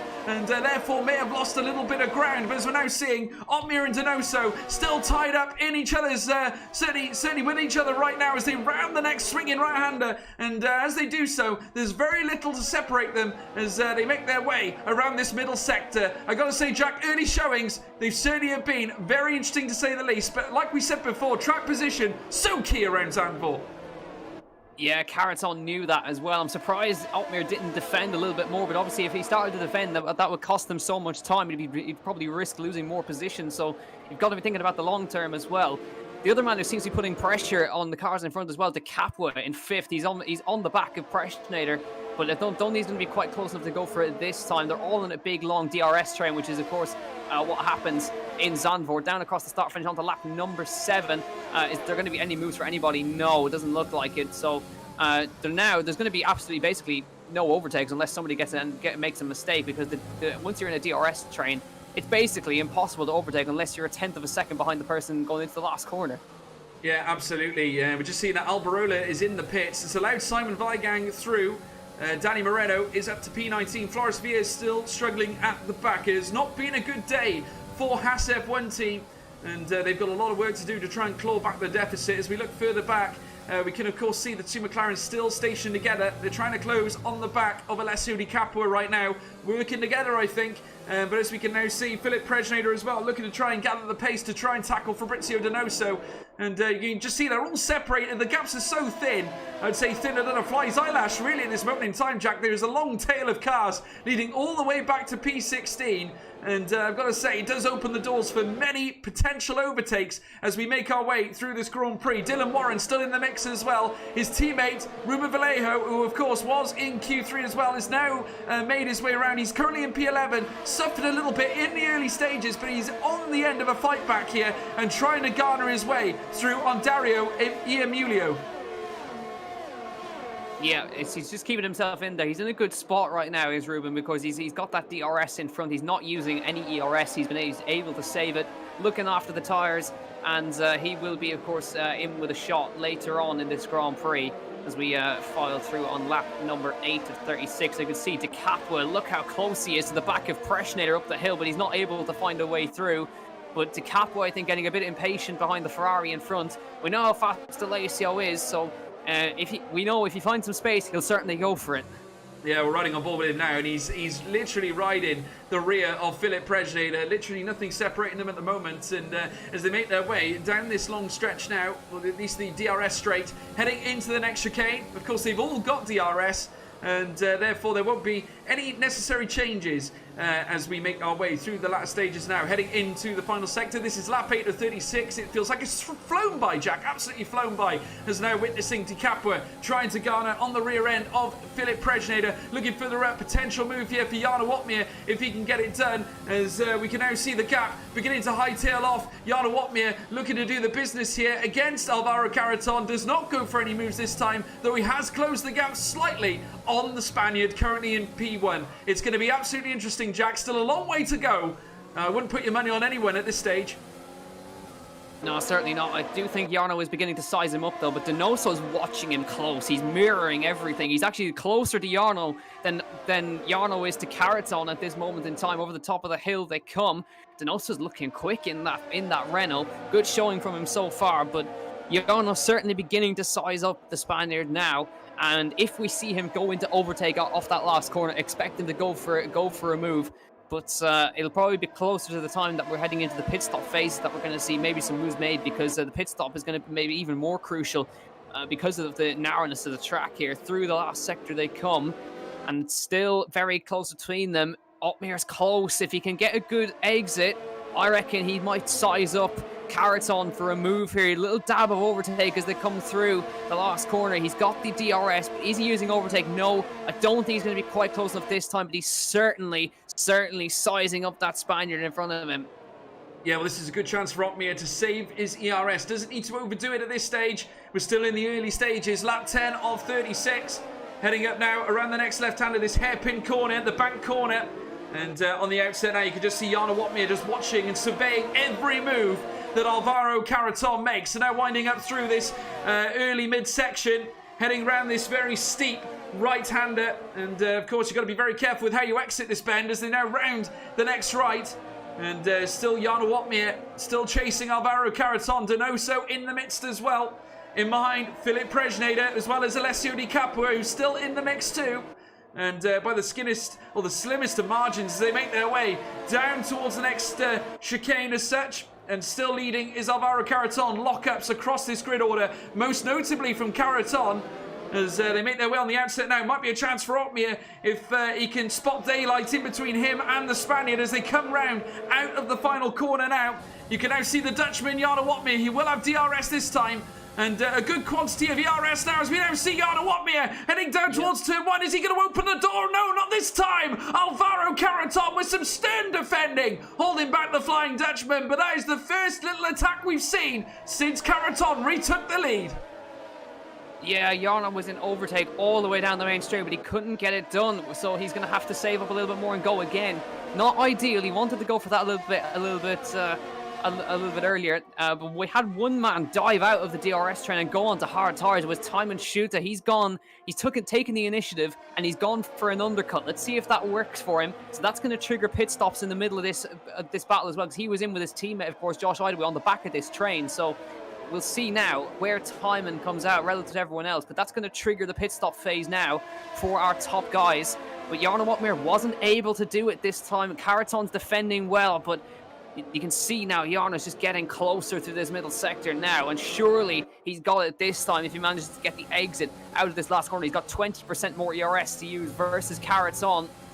Round the last corner he comes. He'll have DRS. Is he going to go into overtake, or will he need to go into overtake? He's got the slipstream. He's got the run down towards turn 1.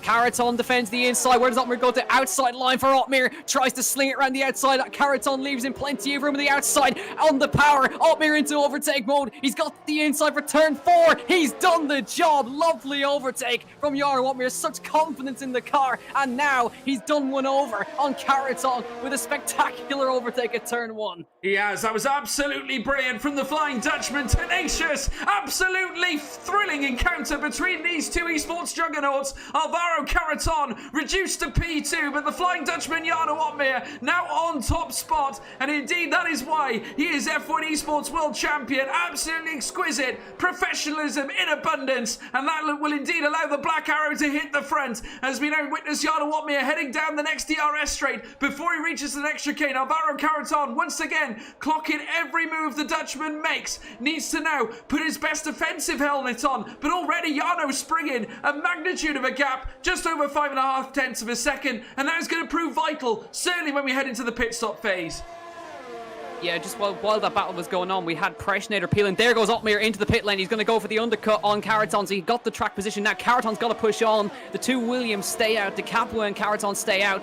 Now we had Preshnader come out in front of Time and shoot there, so this is going to be the crucial one. Where does Preshnader come out in the middle of these guys? So where is Otmir? Otmir's on the way out of the pit lane. Denosa's on his way out. Watch out for Preshnader. Where is he? He's round the outside in turn when he's caught in traffic, but I think he's managed to come out in front of all of them. He's come out in front of Denoso. He's got Denoso in the pit stop phase. Denoso in front of Time and Shooter, but now Preshnader, brilliant strategy call, comes out ahead of Denoso, which is of course third place. Yeah, absolutely brilliant there from Philip Preshnader. A very, very good tactical ploy by the prancing horse, the Ferrari, once again utilising their superior strategy, mentality, and getting it done indeed. And surely that will help them now as the pit stop phase comes into fruition, as we're now seeing a little bit of a touch there for Fabrizio Denoso on the rear end of that Ferrari. And Fabrizio knows he needs to go to work on Philip Preshnader, because obviously it makes a huge difference in the context of this race, as we're now seeing Preshnader diving on the outside of Julian Naumann, and the AlphaTauri's round. Preshnader's round. Loses the front wing. Denoso off the track as well. That is a huge magnitude crash there. Damage to the Slovakian, and that is unbelievable scenes. Julian Naumann getting tied up with Preshnader. A daring move through that chicane, and it's meant that now Preshnader will have to box again, Jack.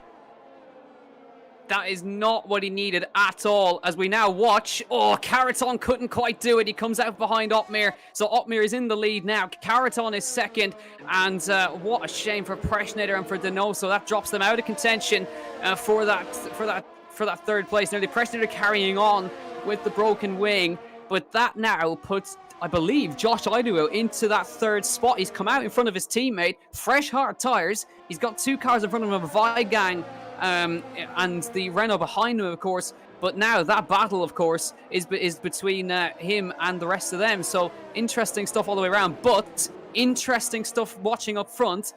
Otmir's on the hards, Carroton on the mediums. Yeah, absolutely. Now that can make a huge difference into the context of this race. The big question is, can Carroton dispatch Otmir ASAP and care for those mediums at his best? With his best ability, of course. I mean, I'm not sure whether he can go to the end on those, or whether he's trying to enforce a two-stop strategy. Jarno Otmir obviously thinking of a one-stop, and it'd be interesting to see whether Carroton can pull this off. I'm not sure how this is going to work out for the Spaniard, but we'll soon find out. He needs to get rid of the Dutchman ASAP, because Otmir is going to make him wear those tyres at this stage. We will have to wait and see this, well, to sort of see how this plays out, because of course we did not see this coming. But right now, Otmir currently in the ascendancy. He's in P4, and here comes Alvaro Carroton all over his rear wing, Jack. Yeah, actually, now the man who's actually net P3 is Lacer de Capua after his pit stop, but he's now caught behind Simon Vigang, who's on alternate strategy.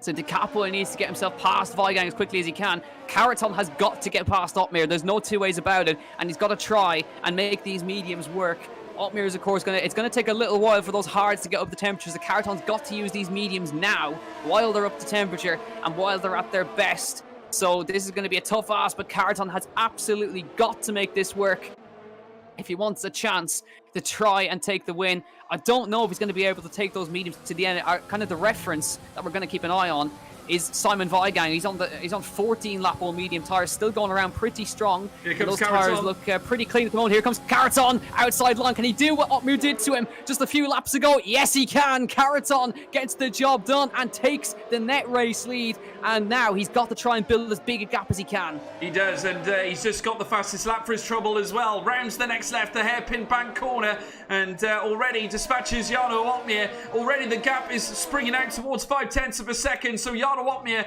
obviously, without a doubt, is going to lose a little bit of pace. He is on the slower tyre, but at the same time, he can go to the end. He can go to the end on that compound. The big question is, can Caraton take his deep into this race? I'd imagine there will be another stop involved for Alvaro Caraton, but we will have to wait and see to see if that's what's going to be applied as they now round the corner heading into the next DRS straight before they reach the next chicane. And still, Alvaro Caraton in P4, Jarno Otmir approximately 0.5 back, and trying his best to try and stay in touch with the Spaniard, albeit he knows there's still plenty of racing left.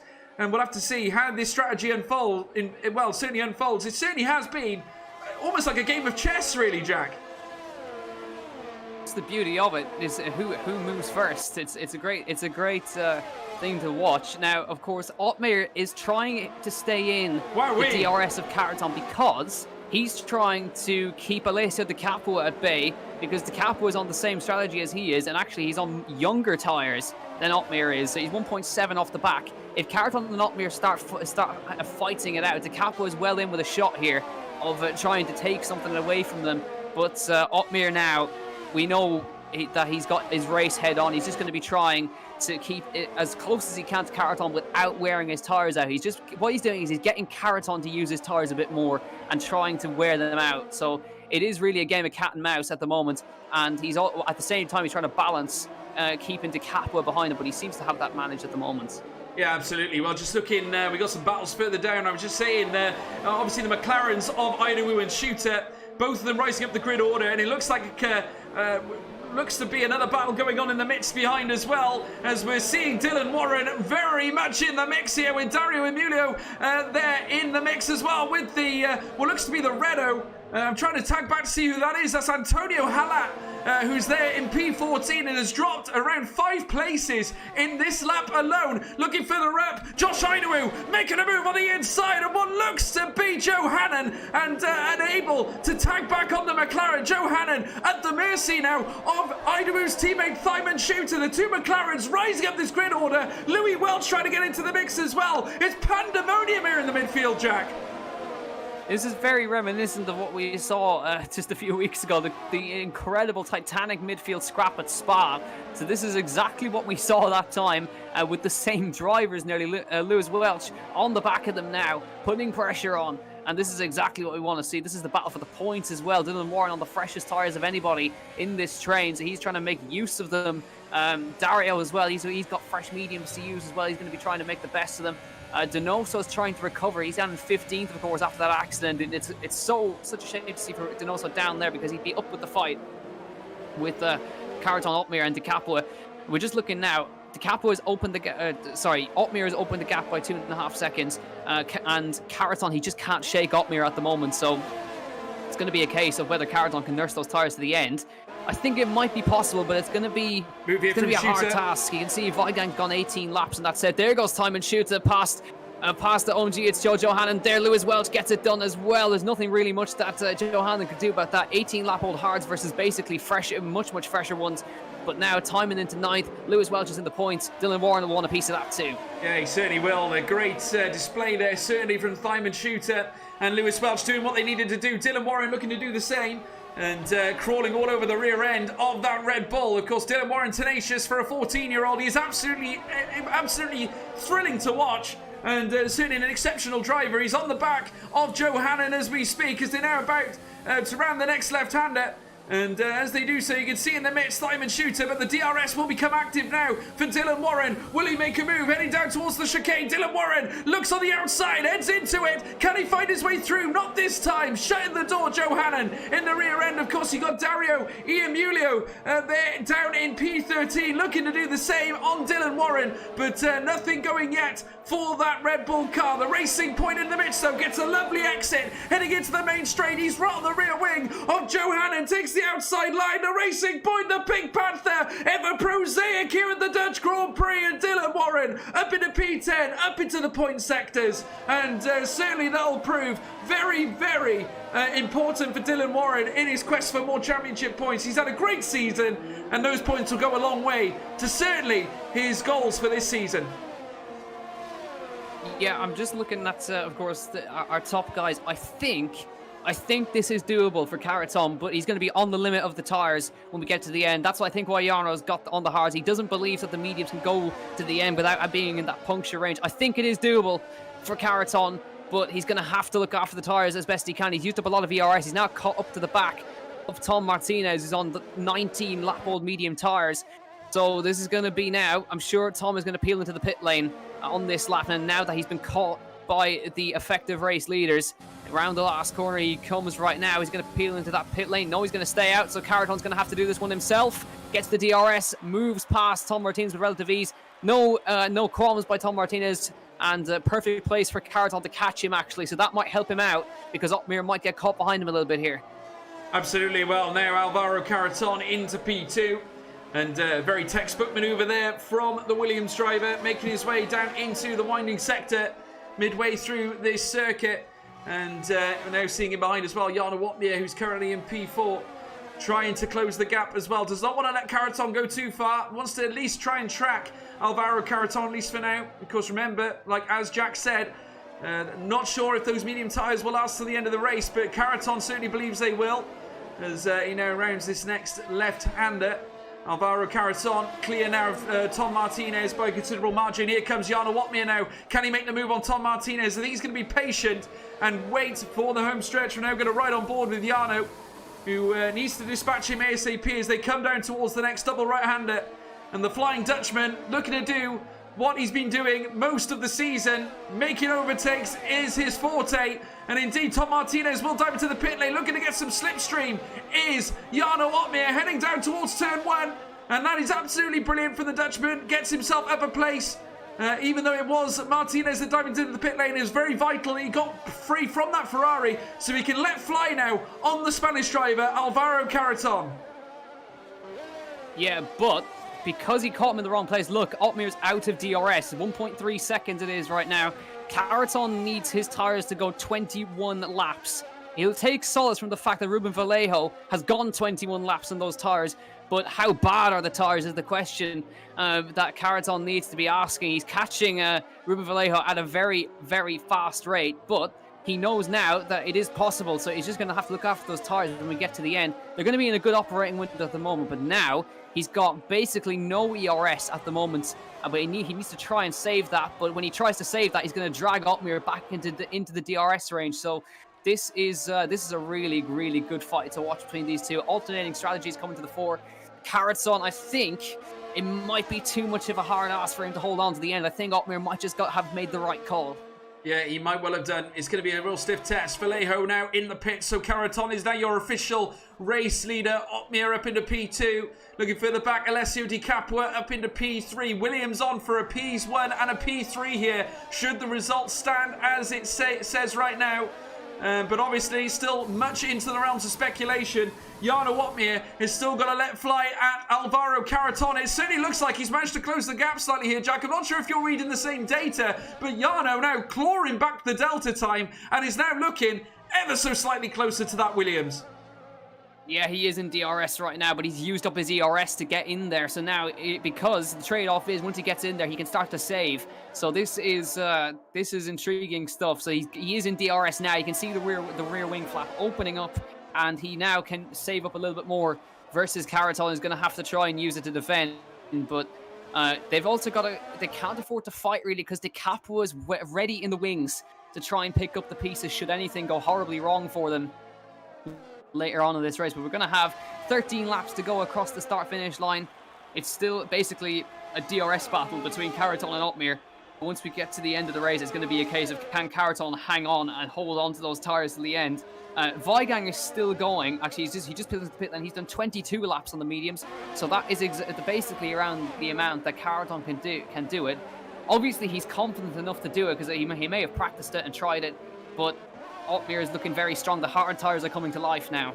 They are indeed, and there is, as you can now see, Dylan Warren, who's managed to whittle his way up to P7. Now, remember as well, he's boxed for hards as well, so he's going to be in good shape throughout this race now. So we'll have to see how Dylan Warren responds to those who are on the medium tyres. Of course, majority of this classification are on the hards.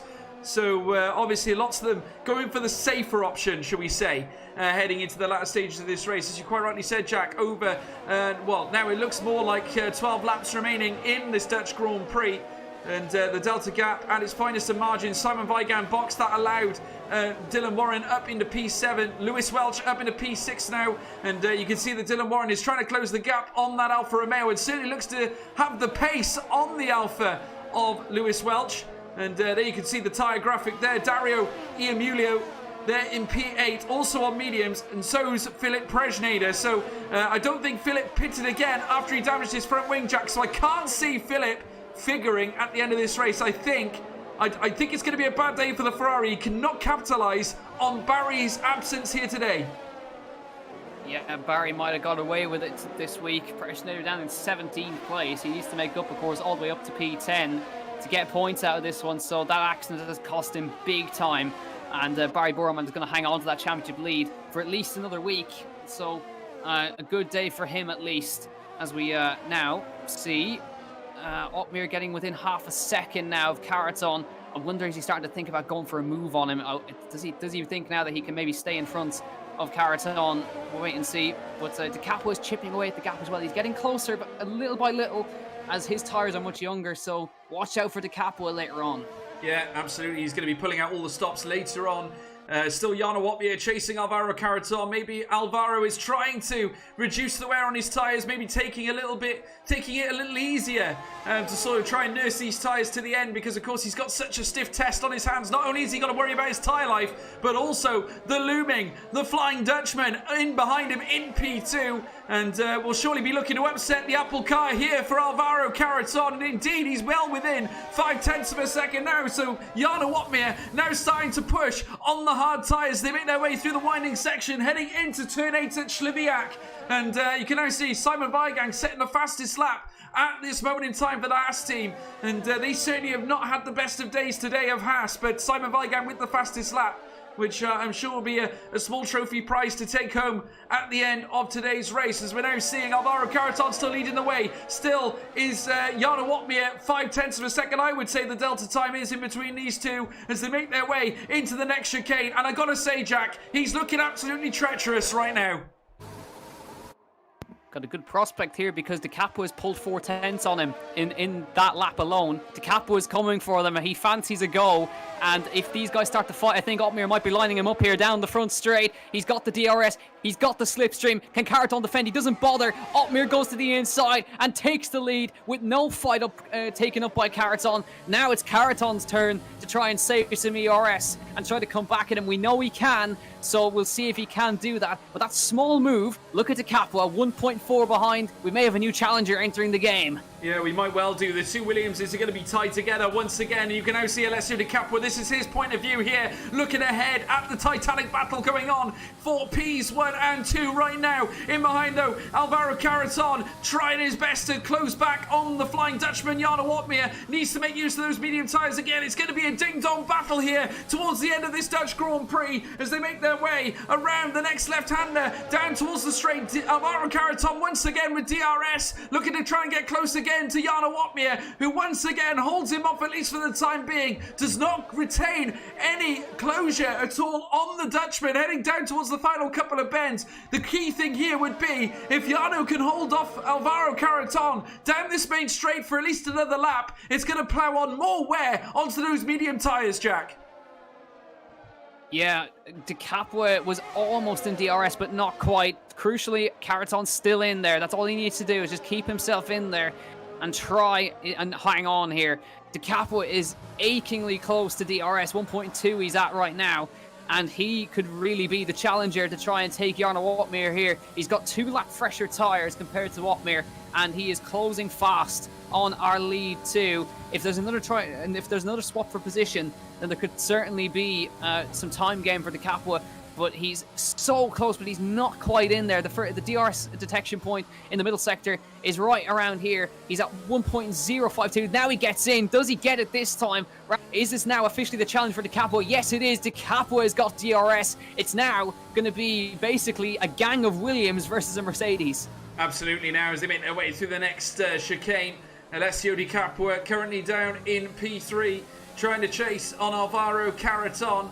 And Caraton currently in P2, still trying to fight back on Jarno Opmeer, but it looks like it might be a little too much to ask for the Williams driver as he slowly slips away from the DRS. Certainly the DRS location now, nearly without a second gap on Jarno Opmeer. Jarno looking a lot more prosaic in the corners, in the middle sectors, going into Sector 3 as well. And that is the key points of this circuit where certainly races can be won and lost, but surely has he got an answer for him, Alvaro Caraton, as they come up through towards the middle sector now. Jarno managing to spring a little bit more of a delta gap on the Spanish driver. We're currently out to nearly 0.8 of a second now. The Flying Dutchman starting to let loose here, Jack, starting to utilise those hard tyres. They certainly are benefiting him, at least for now.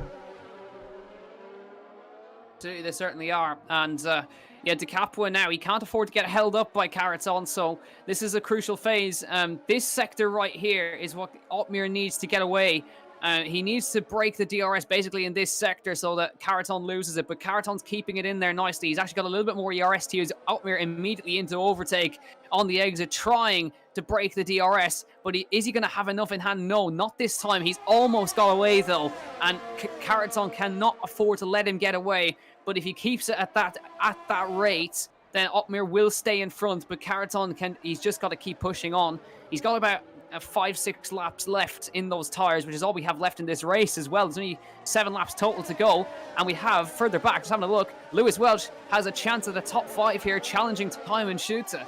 He is, yes, absolutely. Certainly the McLarens have not gone without their own battles here. Lewis Welch currently in the midst of a titanic duel with that of the McLaren of Thymen Schulte. Josh Idaho is now a distant memory for Thymen Schulte now. He's currently in P4, but already stretched the delta gap of near enough 2 seconds. And literally nothing separates them right now, as we can now see Lewis Welch, P6, Dylan Warren following in behind as well, driving a superb race here for the Racing Point team. Ruben Vallejo following his teammate through as well. So some good points in the offing here for Racing Point potentially here too. As well as McLaren, the 2 Williamses together as well. There are partnerships littered throughout the top 10 right now as they make their way into the next chicane. And you'd imagine Lewis Welch might have a chance here to sort of split the 2 McLaren, split the difference, and plant his Alfa Romeo up into P5, Jack. Every chance of doing so, certainly with the pace of Lewis Welch. Yeah, certainly, I have to say, great strategy call from Ruben Vallejo. He's gone onto that soft compound tire and got himself up to 8th as well. So this is a much better showing from Ruben. This is kind of what we expect of him. He's consistently always there. So now he's on the back of his teammate on basically much fresher tires. We'll see if he's able to capitalize on that. But Caraton, he's not letting Opmeer get away, but Opmeer is on, look at this, 0% ERS. He's got nothing left in the tank. But as well, same with Caraton. The man with the most at the moment is Alessio Decapua, who only has 11-12%. So they're running it. This is not like they're not pushing. They are. And Opmeer is almost out of DRS. I think he might have just snuck out. No, he's not quite out. He's got the second, though. He might be out of it by the time they get to the last sector, and that is a crucial point in this race, because then Caraton will be under pressure from his teammates.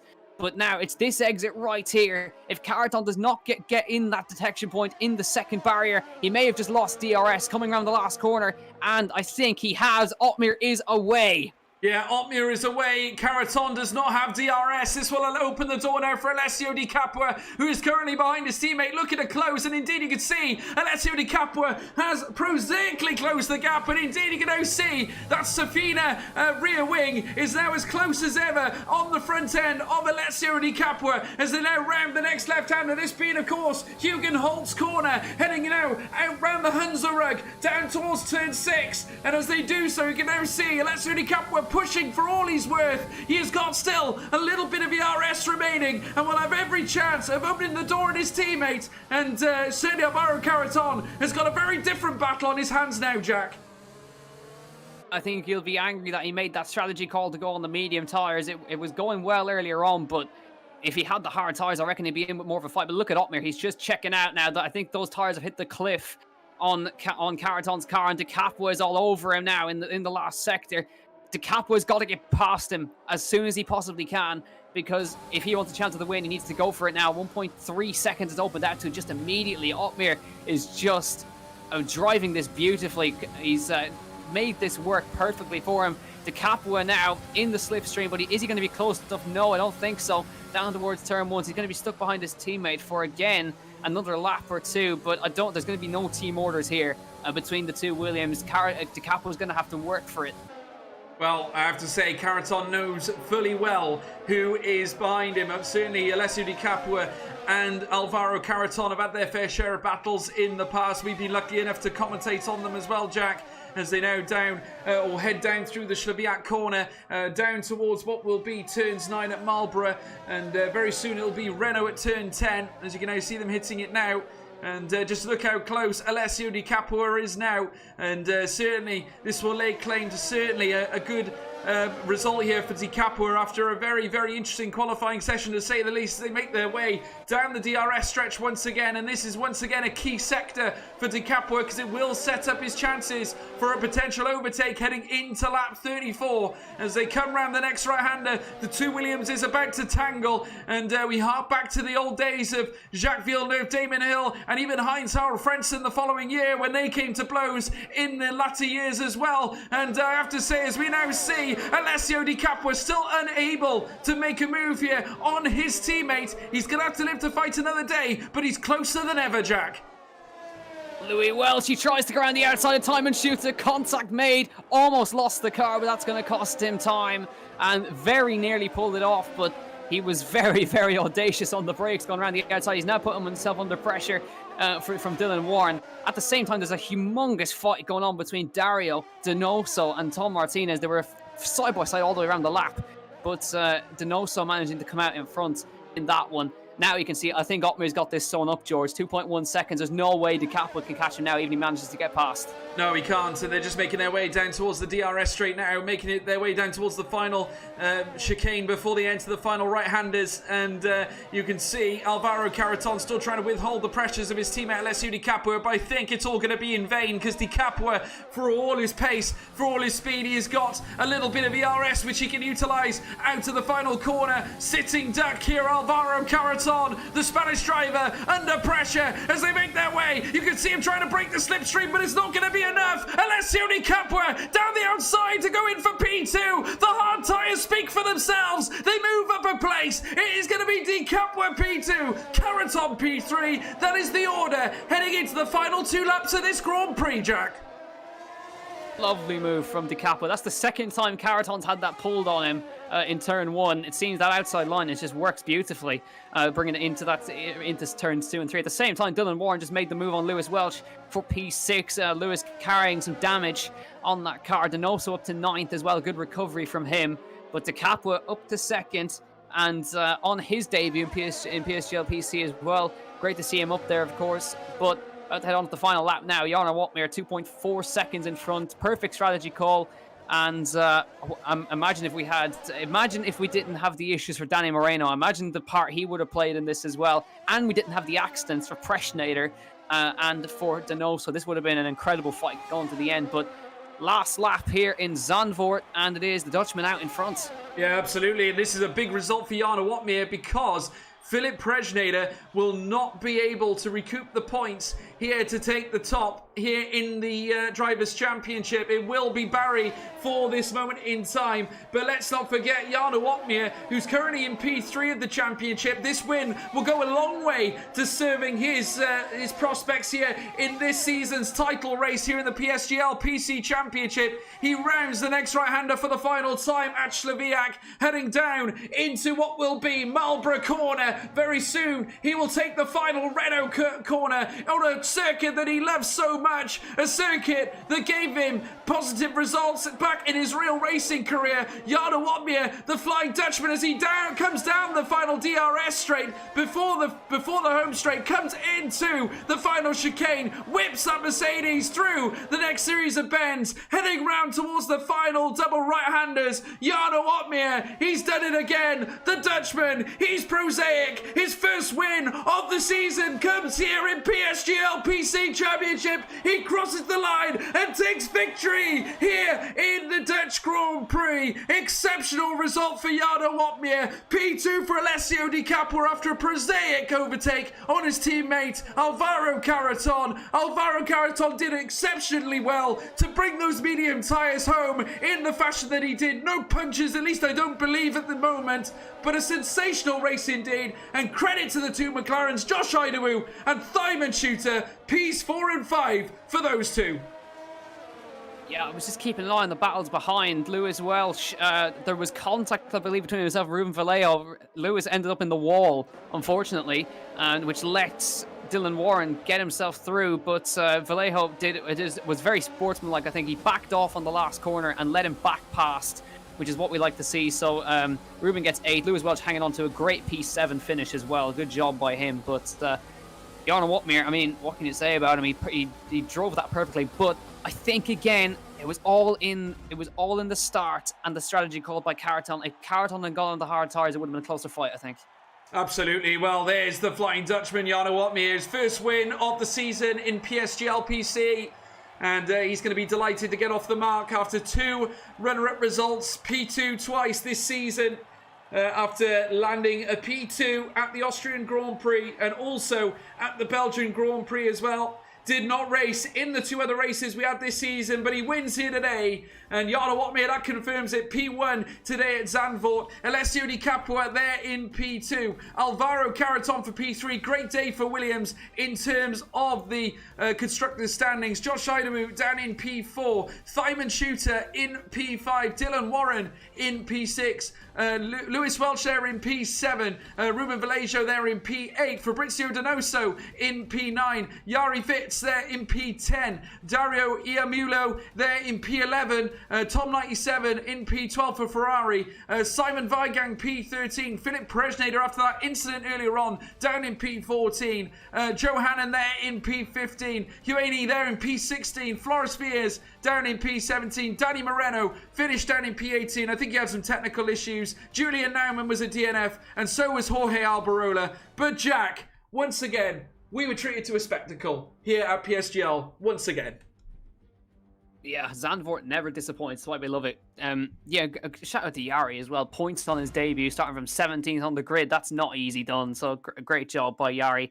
And Donoso, great recovery as well after the incident, getting back into P9. But Preshner, that was a big opportunity for him. And again, he's not going to gain. He's scored 0 points, and Barry Burman hangs on to the lead of the championship. And he'll be thinking about that later on in the championship of what could have been. He was on course for a podium earlier on. He was, absolutely. And I have to say that there's going to be some heavy implications, I believe, certainly when it comes to the standings. Obviously, we'll get a view as to what those are very, very soon. But, of course, Philip Presnader not taking the top spot after that incident earlier on. And obviously that was the talking point, really, wasn't it, Jack? Because we all thought that Presnader had the pace, the strategy that he cultivated could have literally promised him a good podium finish, but it just wasn't to be in the end. That instant heading round that final chicane cost him majorly, and unfortunately that saw him to be down the back end of this classification. Not ideal at all for the Ferrari driver. Yeah, such a shame for him. I didn't actually really see what happened. I think it was just a big stack up. I think it's just the nature of the corner, really. But it was a shame as well for Fabrizio. Fabrizio was driving really, really well today, and probably could have challenged for the victory. But just wasn't to be in the end. And I think Caraton would be the man who's most disappointed. He had the pace today. He managed to beat Jarno Otmir in qualifying, but that start from Otmir, I mean, he'll look back on that Jarno with a smile on his face, because that was basically the perfect start that you can get off the line. Well, it's almost like he had the plan. The plan that he had in his head was the plan that he cultivated out on the track there today. It looked very formulated, very precise, and Jarno Otmir pulled it out of the bag. And I've got to say, extremely terrific performance as well. Some of the battles going around turn one. We always said that turn one would be the corner where we would likely see the main set of overtakes, and that certainly was the case here today. Of course, Jarno did it. We saw Alvaro Caraton do the same as well. Even some further down the field, the likes of Dylan Warren did the same. We witnessed it all across the track. It was certainly brilliant to see, and I think obviously you can lose so much in the middle sectors because of that winding section. If you even brush the curbs, it can send you off into obscurity. We saw the likes of the two Haas drivers, Floris Viers and Simon Weigand, get into trouble as well earlier on in the race. It just goes to show how tight Zandvoort is. You've really got to pick your spots, haven't you? Yeah, you really have. It's we saw it there. It was all the overtakes were made in turn one, the whole way through that race. There was nowhere else that we could get. So yeah, I mean, it's all down to turn one, and we saw it was just DRS trains the whole way through. It was all about just trying to pick your moment and saving ERS and saving tires, and that's all the way through. And just looking in the chat as well, Denoso not happy, to say the least, with what happened on lap 13, but we'll figure that out in due course. I'm sure the stewards will be involved. Absolutely. Well, I'm pleased to say, folks, that we have got the Flying Dutchman here with us, Jarno Otmir. Welcome to the commentator's box, Jarno. It almost seemed like a premeditated approach, really. The race seemed to go to plan. Talk us through it, because qualifying seemed interesting. An interesting array of drivers hitting the top end, but when it came down to the race, it all seemed to fall together into place for you. Yeah, thank you. Qualifying didn't really went how I wanted. Last qualifying lap was very scruffy. Made a big mistake in turn 3. And then of the line, I got a better start into P1. And I think after the pit stops, once I overall went for the mediums, I was quite certain that I was going to win the race. I honestly didn't expect him to finish on those mediums. I really felt like it was going to get a puncture, but luckily it didn't. No, absolutely. It was a strange strategy call, I have to say, because I looked at it, and certainly qualifying, Alvaro seemed to have the pace alongside you. It was literally, you were both within half a tenth of a second in qualifying. It was absolutely insane, the pace itself. When we came to the race, it almost seemed that it would be between you and Alvaro, and of course Philip Prejnader was up there too, subject to his incident, as well as Denoso. But obviously it came down to you and Caraton. It definitely seemed to us that the key moment was the medium tyres. Was it a case you were just sat behind him waiting for those tyres to die, and then you just sort of spring the trap when the time was right? Was that the case? No, it was quite difficult staying with him in DRS, of course, and then once we hit traffic, it was even more difficult because suddenly he was 1.4, 1.5 seconds ahead of me. And then I had to push extremely hard to get back into his DRS. Which was crucial, because if he pulls off into the distance on the mediums, then even if he loses 3 seconds in the end, I still wouldn't be able to pull that back. As you could see, I think last few laps he did lose 2 seconds to me. But as I said, if I didn't manage to stay within the DRS, then it would have been a whole different situation. Yeah, absolutely. I mean, looking at it as well, the circuit of Zandvoort, in its own right, is very special. I mean, it's so tight, and you have to be very picky, I suppose, with the corners that you do open the door on. I mean, I'd say there's not many choices outside of maybe turns 1 and also heading into turns 12 and I believe 13 as well. I mean, 12 and 13 a bit risky because the outset can get a bit close. But of course, you've driven the circuit in real life, and I just want to ask, does that make you automatically more comfortable? Because I know, because I've done my research. You know me, I like my research. And I know you're a big fan of the Zandvoort circuit, as you quite rightly would, as it's pretty much your home track. Do you feel more comfortable knowing that you've driven it in a real life situation to bring it here in a virtual sense? Honestly, I don't think so. As last time I drove, it was 2016. Track was not resurfaced, was quite a bit different. No bankings, so it's quite different these days. I think it might have even be a little bit of a disadvantage at the start when I just went on the F1 game, as you have to basically unlearn the track you're used to in real life and then go into the F1 game Zandvoort track. So was a little bit getting used to at the start. Really had to use the banking suddenly compared to before when I raced in real life. But yeah, still one of my favorite tracks. Really cool. High downforce. I like some high downforce, high speed tracks. So yeah. Yeah, you won it in great style, and obviously new camp now at Mercedes. Certainly heading to a team with a rich history of winning Grand Prix races. I mean, you must be feeling really confident that I suppose.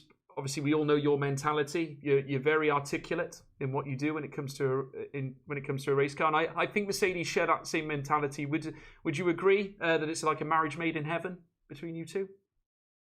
Yeah, I mean, we haven't really been working together that long yet. But of course, we have to push extremely hard to win this year. Mercedes struggled in the past 2 years. So yeah, there's some changes so we need to go through, both myself and the team as well.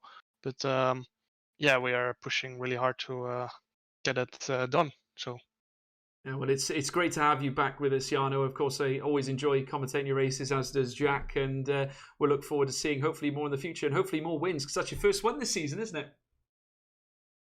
yeah, I finished second in the last two PSGL races. Missed quite a few due to the Formula E calendar, as they're on the exact same day and time. So that's a shame, but yeah, it is what it is. Mercedes participating in Formula E obviously comes first, as they officially participate in that. So yeah. Well, what an excellent return anyway, Jarno, and we wish you obviously very big congratulations, and I'm sure we'll see you here again in the future. Well done. Yeah, thank you. Thank you.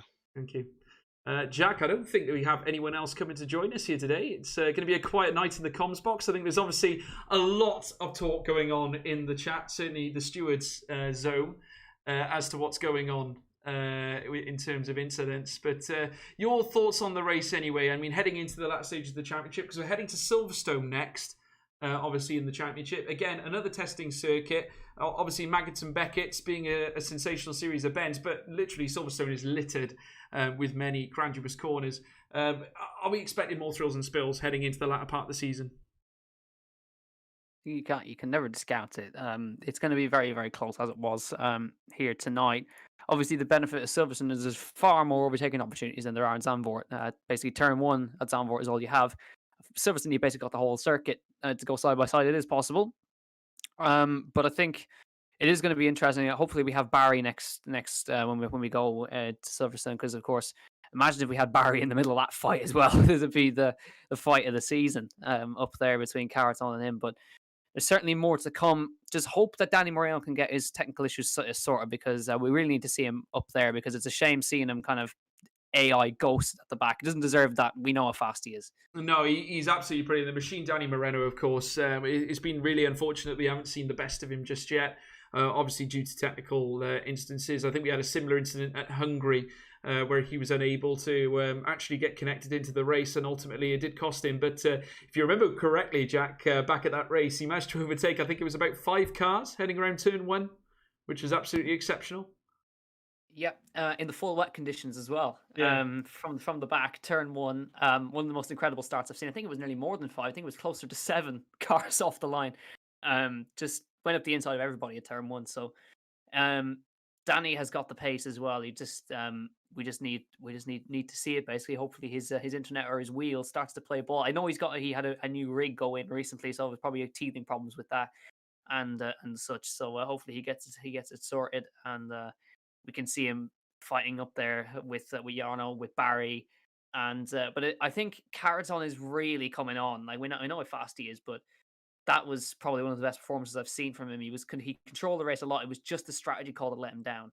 Yeah, it could well be a sign of things to come for Alvaro Caraton, certainly as the new season comes out. And obviously we'll have a new game very soon under the banner of EA Sports for the first time. And it'll be very interesting to see what he can do going into the release of that new game. Obviously, we're still waiting news on that. But just say, folks, before we go, obviously, please leave a like and a subscribe as well. And if you don't know already, I know that Connor has been actively promoting it in the chat, is that we have the grand finale of the Xbox season. If you want to head over there, there's a link in the live chat. Please head over there and support them as well. But like I said before, it's been a very special day. Yano obviously hasn't been with us. Unfortunately for Philip Presnader, it wasn't to be in Barry's absence, but Otmir came back and he sealed the deal with a fantastic P1 at his favourite track. We'll see you next time at Silverstone. Goodbye.